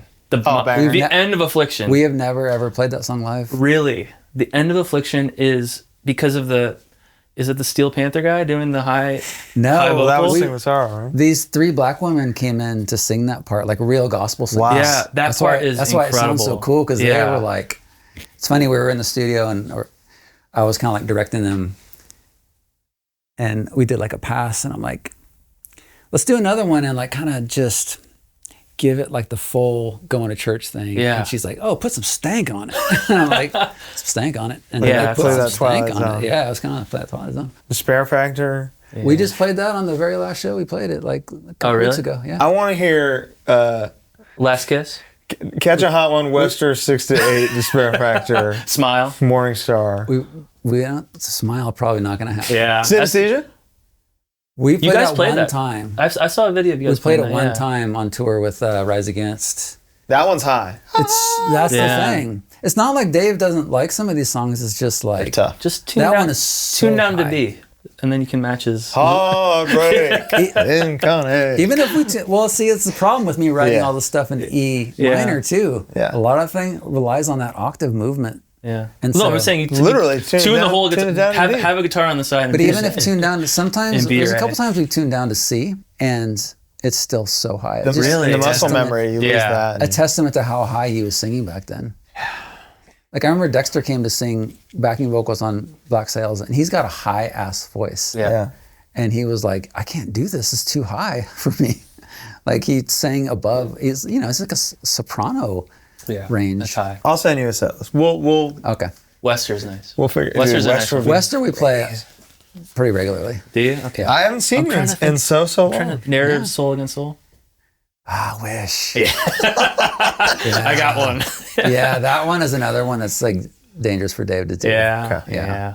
So it's well documented at this point that Dave goes into it's a dark time, post December Underground, pre-burials. Which credits you in large part to getting them out of that funk and making burials happen. We love this record. Hard record. Thank you. We love it. The production sounds hard. It's If that it's makes like sense. evil. Yeah. Yeah, it is evil. And it's like Dave was in such a dark headspace, and we wrote it in like such a sort of shitty environment. It just really bled into, it was really dark. Yeah. I mean, we had a great time together writing. But That's fun to do. Yeah, yeah. You know? yeah, but there was some lowering clouds over us the whole time. The rats in the walls. One of Literally. Yeah. one of the greatest songs ever written on that record. 17 times. 17 Crimes. God damn. That one was cool. It was like we were That's- leaving for the day. I was packing my stuff up, and I just had my foot up on a stool with the guitar not plugged in. I started playing those chords, and we just did that front to back, like on the spot. All the melodies, the whole thing. It was like we wrote it in like 5 minutes. What the fuck? I typed my Twitter handle, and then 17 Crimes. There's like 15 tweets where I was like September of 2013 or something like that when it came out or something like that, and a million tweets. About 17 That's a Crimes. song where if somebody's like, yeah, I don't know much like later AFI, I'll send them that. Really? And they're like, fuck. I mean, I Hope You Suffer is really the song that's become... Yeah. Yeah, I mean, That's a hit. 17 Crimes and I Hope You Suffer are the ones that we play almost every night, because those really just became as big as almost any AFI song. when the chorus comes back and I Hope You Suffer, it's Yeah. It's crazy. Yeah. Yeah, we play that at festivals. Even though we're playing our most known songs, we'll play that at big festivals too. Well, at this point, you've been around for so long and you've experienced so much as a band that, like, you know who's coming to see you, you know? There's some X factors. Like when we just last year played in Sao Paulo with System of a Down. I mean, that's crazy. We don't know who's coming to see us at that show. Yeah, but at that, no one. At that, play whatever the fuck you want. Yeah, when you have those kinds of support shows, what are you doing setlist wise? We still try to play songs that people might know. Yeah, you know, sure. Like, what's the point of playing a deep cut? But that's the thing is, like, at this point, it's like, I'm going to see AFI. I like it all. Yeah, I'd like to hear it all. Yeah, that's an interesting dynamic as a person that's not the singer of a band. Like, there's so many songs you probably want to play that you can't. Oh yeah, and it's hard too because I make the set list. So you know, playing music is fun. I'm so tempted to. Yeah. And Dave sometimes will play ball. Like we played Fall Children for the first time in 20 years on the tour at the end of last year. Mm-hmm.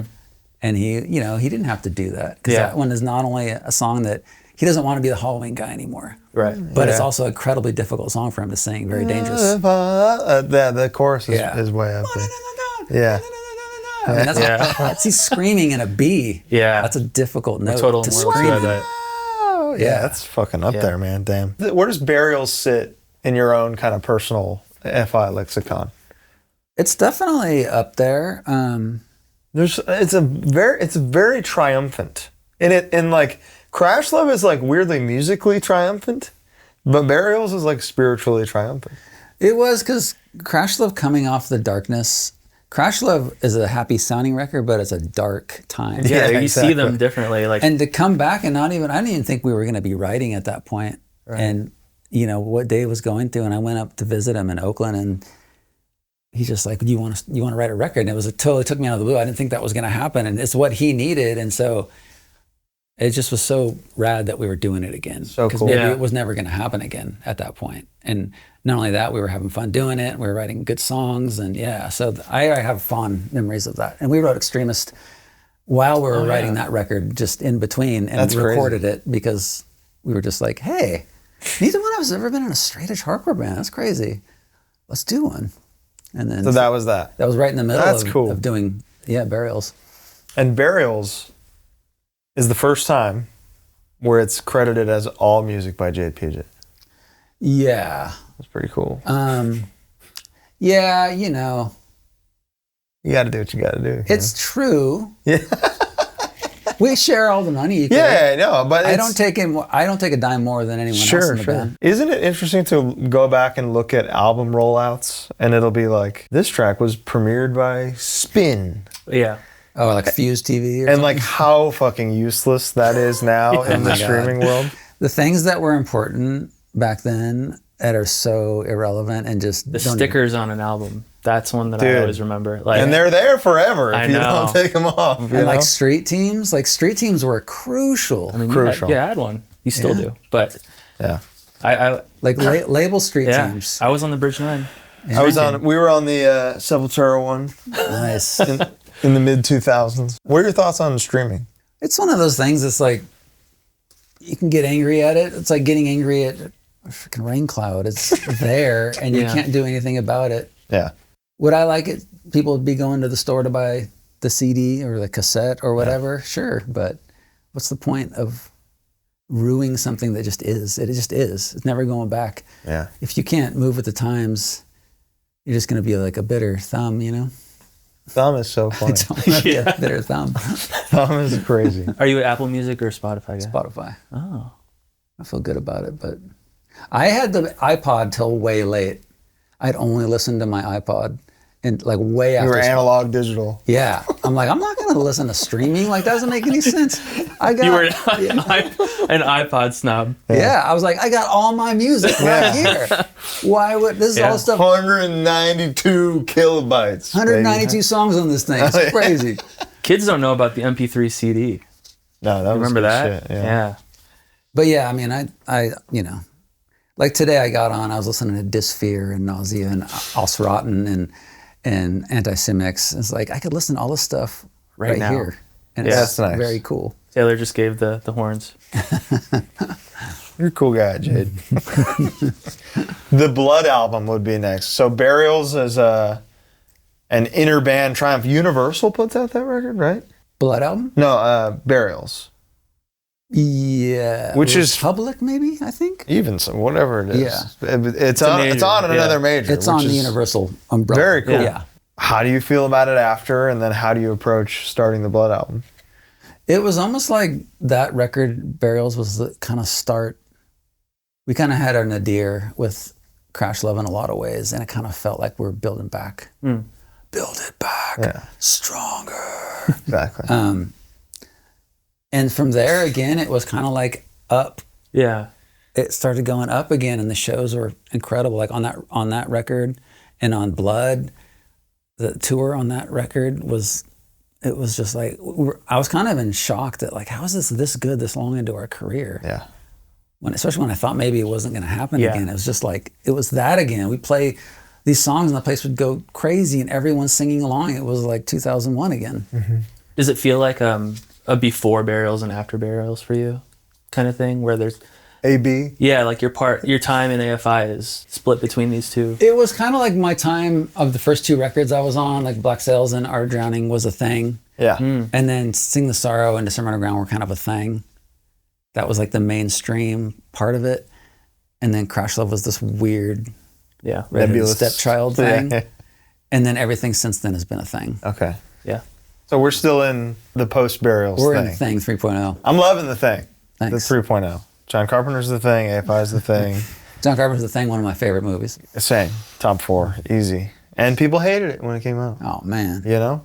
Losers. Makes you sit, makes you think. So by Blood album, you are producing AFI as well. Matt Hyde actually, I co-produced it. Matt Hyde was technically producer on that. Okay. After that, it was kind of like, even early on, I actually am executive producer on Sing the Sorrow. Oh, if you look in the credits. Early on, it started to be, starting with Burials, kind of like, Gil Norton, who did like Pixies, incredible producer, but it started to be, I got really good at demoing. And so we would just go in the studio and recreate my demos. And I started to think like, why are we paying? I mean, they sounded better. Sure.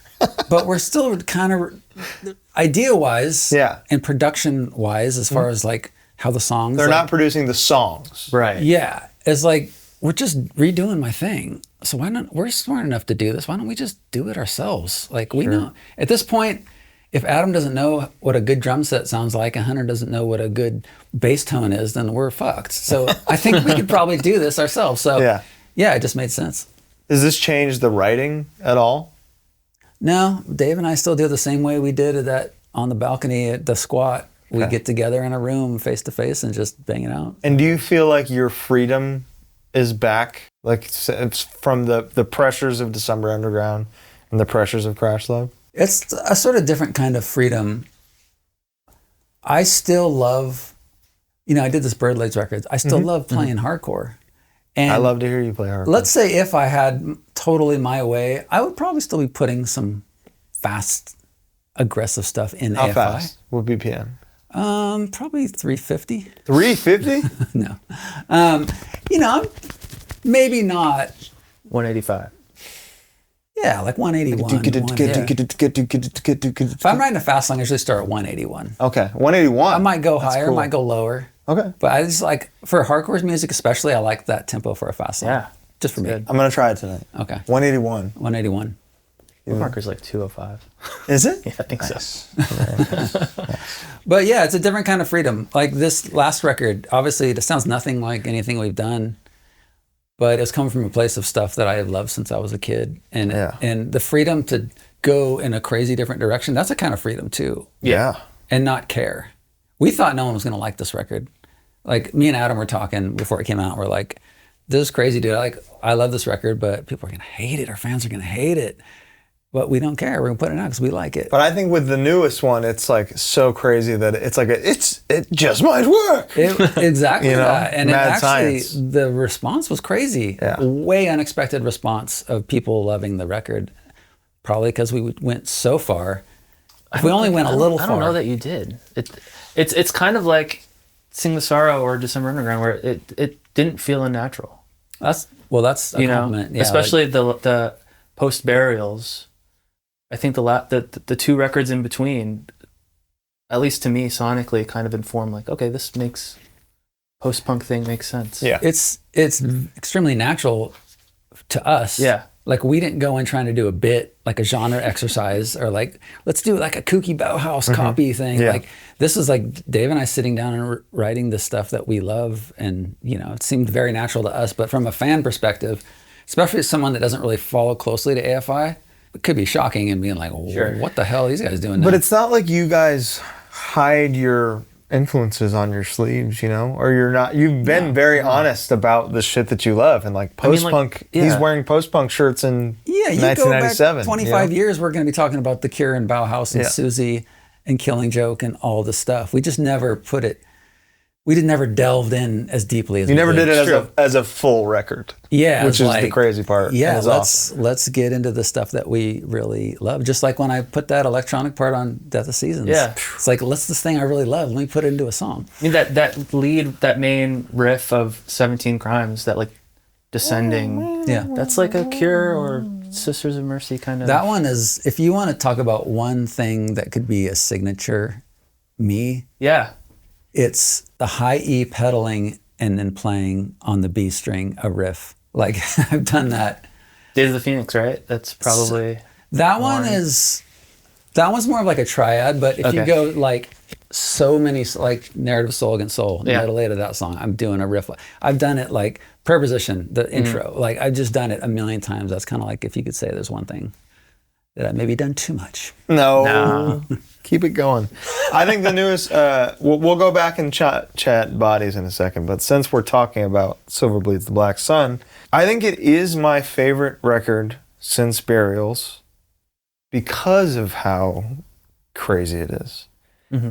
And despite it being a big kind of creative departure, it's so easy to listen start to finish. Oh, thanks. It pulls from all the unique things that you guys love, and it's your 12th album. Yeah. So it's kind of like, you've said all you have to say in this way. Let's do something else. I definitely felt with Bodies, if you start a continuum that's Crash Love through Bodies, to me those records have a lot of continuity. They're like alternative rock. There's a lot of different things that are in there, but you might say that's the base. To me, like with Bodies, I was like, we've done enough of this. We've done this. We've done this thing. Yeah. Like we can't. And I even told Dave that when we started writing this new record, I'm like, we can't. I don't want to have anything that sounds like the last record or any of the last few records. We got to do something different, like whatever that is. And were there still 60 songs, 120 songs written for this one? Yeah, but part of those are going to be the new record. Hey, good. Because when we got towards the end of this, we started writing very much like this death rock, more aggressive punk, like 45 Grave, you know, like Christian Death kind of stuff. Cool. And it didn't really fit, kind of like No One Underground, the last song. Yeah. Stuff like that. So that's a premonition of what's to come? Yeah, that was why we put it as the last song on the record, as like a, no one knows, as like a hint. Yeah. So we have this other record that's more like a death rock record that was written in the same. This is breaking news. Yeah. It's crazy. Is that recorded in the process? The full demos are done, Yeah. and all the vocals are done, and all the guitars are done. So Adam just has to get in the studio, and Hunter has to do his bass. But yeah, Is that how you record now? Because the demos are so demoed? yeah, You're able to do it backwards, kind of? it's great. Technology has made it like Behind the Clock, this first single on our record. That song, I literally, first day we started writing the record, Dave sat down. I'm like, okay, let's write a song. This is gonna be the new record. And I literally put together a quick drum beat on Ableton, hit record, and picked up the bass and started playing that bass line. And we just wrote the whole song through. And I hit record. He's singing because he had the lyrics written. Yeah. But he's making up the melody as he goes in real time, and that's what you hear on the final version. Yeah. He did one take, and then I went back and did that guitar and made all that stuff on the spot. That's one take of me doing it like on the fly. So like to be able to do that now, Magic. Yeah. and that's on your record, Yeah. and that's your single. Like that's rad. There's no that's like awesome. pre-pro and banging out in the studio. I mean, those things have their place. And going back in the studio and re-recording what you wrote, it's like, this is it. This is the final You've done product. that, you know? Yeah. And there's so much energy in that particular moment? Like sometimes you get demoitis because you played something in the moment that's so energetic and like cool, and then when you go to try to recreate it, it's just it's exactly. like lifeless. You did the least punk record sonically, scientifically. You recorded in the most punk way. Yeah. And a lot of that is one take on that whole record. And Dave is like very much, he's like one of the most natural, authentic people. So the first take for him is when you're going to have the most real expression from him, the first time he ever does it. And that's what I was capturing. And like a lot of times on earlier records, I can hear, you know, Jerry and Joe were very hesitant to use autotune or pitch correction. So they would just make Dave, if he was pitchy on a line, they'd make him do it over and over until they got it right. But you can hear the emotion start to disappear, because then now he's just doing it by rote and trying to get a note rather than to give emotion in the line. And so for me, I just want Dave to be the most raw, even if it's imperfect, to like give like, you know, that And this record is very, that emotion is there kind of the whole time. Yeah, it's very raw, the record, yeah. You did great. Thank you. And we didn't get to talk about, I hadn't heard it before that episode, so this is me talking about it for the first time, but I love this record. What did you think when you're doing that episode? I had Based on the heard Behind title? the Clock. Oh, okay. Because that was out. So, and then him telling me like, oh, it's that. So if you like that, you're going to love it. If you don't like that, you're going to hate it. That was interesting to me. And then I think Holy Visions was, I did get the record like that night. Okay. So I think Bo and I drove home, listened to it. And Holy Visions, is that the song after Behind the Clock? Or is there one between the two? I don't remember. I think you might be right. That might be. Holy Visions came on, I think next. We might have been talking, but that, and we were like, we stopped talking and we're just like, damn, this is sick. And then just sat there and listened to the whole thing. And we're like, I don't know what I was expecting, but yeah, this is different and cool and interesting because it's different and cool. And then No One Underground, he talked about how you guys maybe not having it last at some point. He's like, no. And he was like, no, please, God. Yeah. Which, upon hearing it, made a lot of sense. And But now I love knowing the that record. there's a chapter 2. Yeah. Yeah. And that one's fun live. And he started going crazy on that song, like towards the second half of this tour. He's like Rollins on that song. He's going nuts. And, you know, he's not going nuts in general, but if there's ever a curtain in a club we're playing, he'll, at the end of that song, he runs over and pulls the curtain closed on the stage, like while we're still playing. And last time he did it, like the curtain closed on my head. Like I was trying to play them, and I was like, those things are heavy. Yeah. But he's just like rolling around on the ground. He's like bringing it. Well, with that song, like melodically, and that sounds fun to sing. So, and the fact that that's like, he hasn't, doing stuff in one take means you haven't maybe found the live nuances you're going to be doing for 10 years. Or any so nuances. now, and exactly. And now he gets to have fun, and you get to have fun finding those little different ways you change things. It doesn't surprise me that with that song, what being what it is, no one underground, like that just sounds, I want to roll around, you know? Is there any fear in that? Doing vocals or doing like one take of things that you're not going to find maybe not even the best version, but the version? And because I think sometimes that'll prevent people from releasing songs just because they are trying to find it. I just know from working with Dave for almost 30 years and writing music with him and recording him, I know how he works and how he works best. Yeah.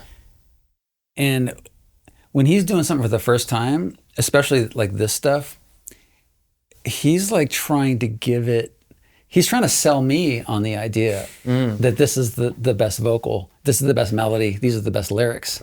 And so he's like really bringing it because he wants to be like, what I'm doing is going to blow your mind. Mm-hmm. And he'll never do it the same way again. And so like, I think sure, if we worked on it, maybe some certain lines could be better, but I just think the realness and the rawness of it, I'd rather have that. Yeah. And it worked very well. Thank you. Great job. Loved it. And Run for Cover did this record. Yeah. How was working with them? They're fucking killer. Yeah. They like come out to shows. Like they came to Mexico. We played in Mexico City, and they had all these Run for Cover people just flew down to come to, like, really supportive after a while of being with labels that you don't even ever see anyone from the label. Like, I don't know who works with these labels. And Run for Cover is just down. All right, let's go back to Bodies real quick. Just we skipped over it. This being like a pandemic record, essentially, did that affect the rollout or the creation of this record at all? Yeah, you know, it definitely didn't help it. Yeah. It would have been easier. We weren't touring. We weren't, like, you know. But it was just like it had been done because it was written pre-pandemic. So it's like, how long are we going to sit on this thing? Like, let's just do it. We can't. At that time, no one could predict when things were going to return to normal. Yeah. So we're just like, let's put it out. So. And that worked for some people. It didn't work for some people. But when you did your first shows post-pandemic, they seemed good from what I've saw. Yeah, the first shows were those Palladium shows. Although little did I know, Adam had COVID, and I was just me and him in a little dressing room all day. I didn't get it though. Okay. But I was like, you know, first show back, Adam has COVID, so yeah. Okay. So do you look back at Bodies as a positive experience? Yeah, it was fun. Yeah, I can't really think of any negatives with that, other than I just kind of felt like I said, we had kind of finished with this idiom of what we were doing with that style of music, and we needed to do something else. But it was fun. Like writing that song with Billy Corgan was fun. Like, we had never written with someone outside the band before, so that was a new experience. It was cool. Is that how you feel when you write records often? Because you're so prolific, that is it kind of like, okay, the next thing for you? Like, you finish a record and you're kind of at the end of that cycle or whatever. Is it just so quick for you to cycle in your mind to the next thing? Yeah, because I'm writing all the time. Yeah. Like, by the time a record comes out, I'm like, that old shit? Right. I got the new shit right here. Like, why are we thinking about, and it's not even out yet? Yeah, so that's a kind of a curse for me, because everything always seems like, oh, that's some stuff we did in the past, because I've been writing the whole time with new stuff. So that's a little tough to wrap my mind around, oh, this is our new record. And then a pandemic record that takes so long to come out, I'm sure that's extra. But that tour was really incredible that we did. And we went out with Your Ab Majesty, who I love. Yeah. That was a fun Great tour. band. You've been busy as hell since this record came out. Yes. Tours looked awesome. Response to our episode with Davey was awesome. It was just... That was a great episode. I mean, it changed things for us, to me, I think. And he knows how to talk. He does. But it's cool that, like, in that conversation was like, okay, I'm going to have to talk to Jade about that. You guys were very kind to me, you and Bo, during that conversation. Very complimentary. So that was my intro to HardLore. And so I was like, you know, hey. We're honest men. Oh, thank you. Of course. You deserve it. You're going back to the UK finally this year. I know. I feel partially responsible for that in some way. Yeah, I mean, thank you. Appreciate that. Yeah, I've always loved the UK. It's just hard to get over there, man. It's expensive. It is expensive. And the Deftones, bless their hearts. True. Like, they've really been... Last time we went to the UK, the Deftones took us. Yes, in 2017. Yeah, so, like, you know, those guys were very instrumental in getting us over there. Those guys. I need a Jade diary from this German shows. From this week of shows. Man. Video diary. I'll put one together. I used to make video diaries like on Decemberunderground, mainly just filming Smith's antics. They're still online, man. Shit is hilarious. You should look that Here's up. one now. You're drunk, but you're still vegan, and I'm straight edge. That was unbelievable. So somehow after all that, you've got a time to do a brand new hardcore band called Birdlegs, and you put out a record on Revelation. Yes. How cool is that? For me, very cool. Yeah. Revelation was from the 80s. That was the one. To me, synonymous with hardcore. Like Revelation and hardcore put out all these great records I loved. And then to finally get my star after all this time, I never thought that would happen. I mean, how would I ever put a record on Revelation in 2026, you know? But it happened. Congrats. Thank you. How did it feel to flex the core muscles again? It's crazy. Like, I sat down to write hardcore for the first time since, like, straight hardcore since 95.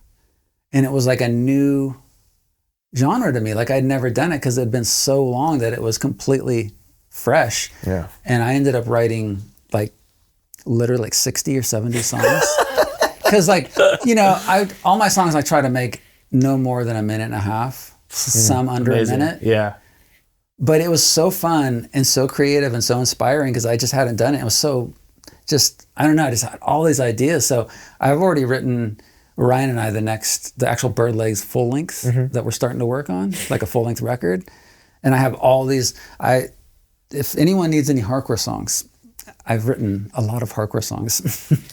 All right, we'll be in touch. Do you have now any of the urge to bring that energy back into AFI? That urge has never left me. Right. I've never stopped loving that part of AFI, but I understand Dave's perspective on it, and I respect his perspective, and what he says is as valid as what I think. 100%. So, you know. And I think that we have those songs. That's another thing. You know? And I always think this, it's like, if AFI was to put out a new Art of Drowning, that would be whack. Yeah. It would just be a pale version of the thing that already exists.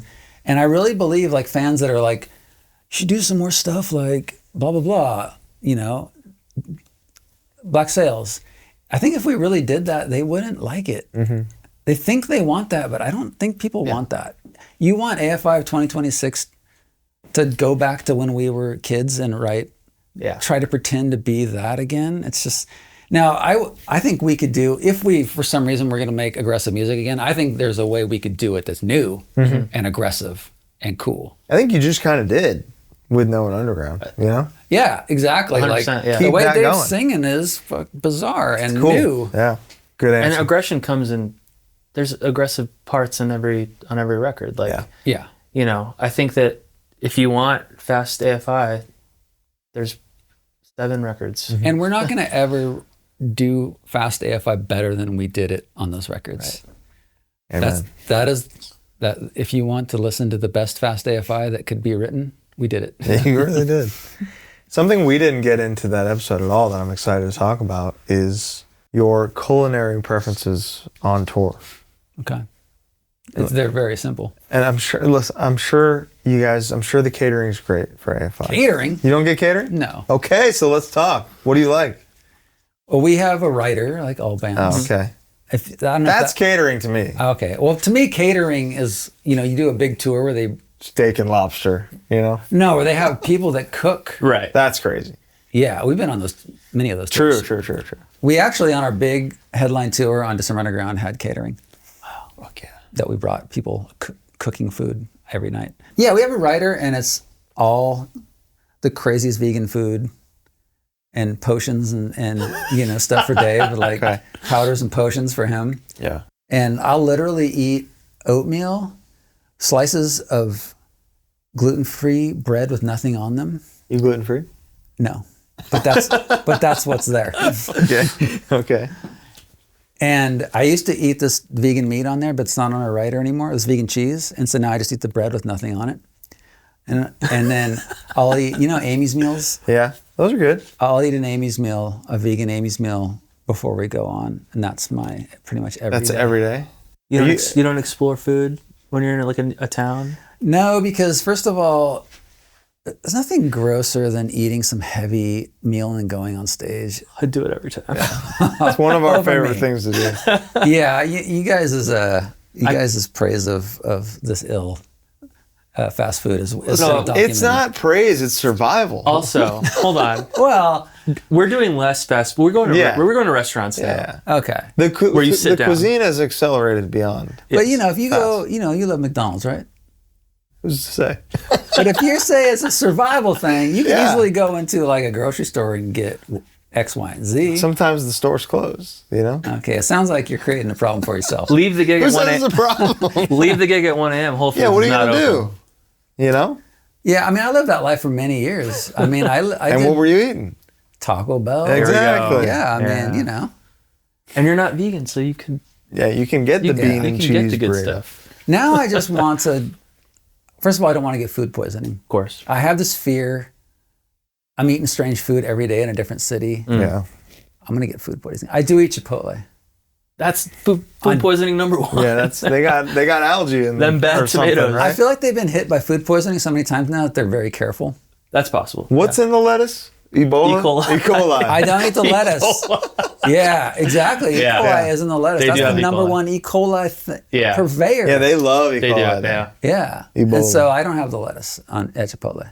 Okay, so that's your pick. On days off, I have Chipotle. Okay. Love Chipotle. Yeah, that's like my treat. And do you feel like shit after Chipotle? No. Okay. I feel good. You get the sofritas? No, I get a burrito bowl. Rice, cheese, and beans. That's it. Yeah. That's it. Yeah. You're not even getting the tofu, the sofritas? Oh, I love the sofritas. I don't want that mess on my messing up my rice and beans and cheese. Soupy ass Fritos. Right. Oh, you know man. Blaqk or anything? I'm a purity, man. I'm like, That's got to be like I'm a simple $4. I used to, my order at Subway was a foot-long piece of bread with cheese. But you're one of those guys. You cannot gain weight no matter what, huh? I have pretty crazy metabolism. Yeah, but you're eating bread and cheese. At home, though, I pig out. Okay. My wife's a really good cook. Okay. And I pig out. I'm 52 now. It doesn't like... You look great. Thank you. It doesn't, the metabolism won't last forever. But luckily, I never even as a kid had a I think fat if face. it lasts till 52, it's going to last forever. Yeah, I mean, I got my hair and I'm not a thumb yet, so I'm okay. Thumb is killing me. What about coffee? I love coffee. Just recently, I started drinking decaf. What? Damn. I know. My one Sicko vice. mode. I've been straight edge my whole, Yeah, but is it a vice? It's not a vice. Don't let him fool you. You do that thing No. where you try the thing. Okay, so you don't drink caffeine now?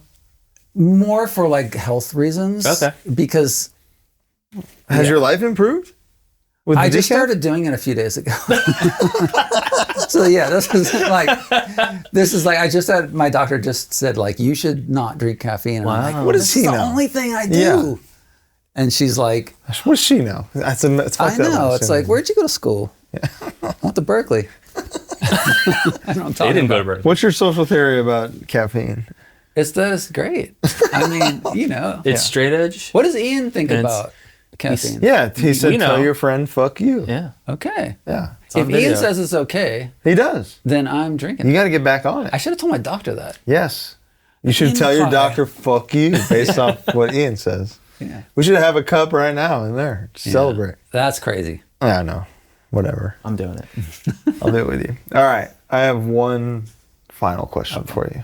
Could you tell us your top 4 hardcore records of all time? Okay, so there's this thing where people are like hardcore means hardcore punk. And it means also whatever- means hardcore. I had this discussion with Damian Abraham, and I'm like, to me, hardcore has always meant, even though I was listening to punk in the mid 80s, hardcore has always meant hardcore with capital H, New York hardcore, the mags, AF, like et cetera, et cetera. That's hardcore. Let's just call that stuff punk. I love that stuff too. That's my first love. So I'm gonna say my top 4 punk records. Oh. Hardcore punk records. And then I'll tell you my first 4. I love capital it. H hardcore I records. love it, Jade. So Suicidal Tendencies, self-titled, first record. MDC, Millions of Dead Cops, like incredible record, very important record for me. Black Flag, Nervous Breakdown, technically an EP, but That doesn't matter. I mean, you gotta, this is tough because Fear the Record is a really important one for me. Dead Kennedys, Fresh Fruit, Rotting Vegetables. That's But there's Bad Religion, How Can Hell Be Any Worse? So that 4th spot is multiple choice. Okay. Germs, I mean, yeah. okay, I was kind of a cop-out, but okay, so top 4, we're gonna call it Okay. top 5 capital H hardcore records.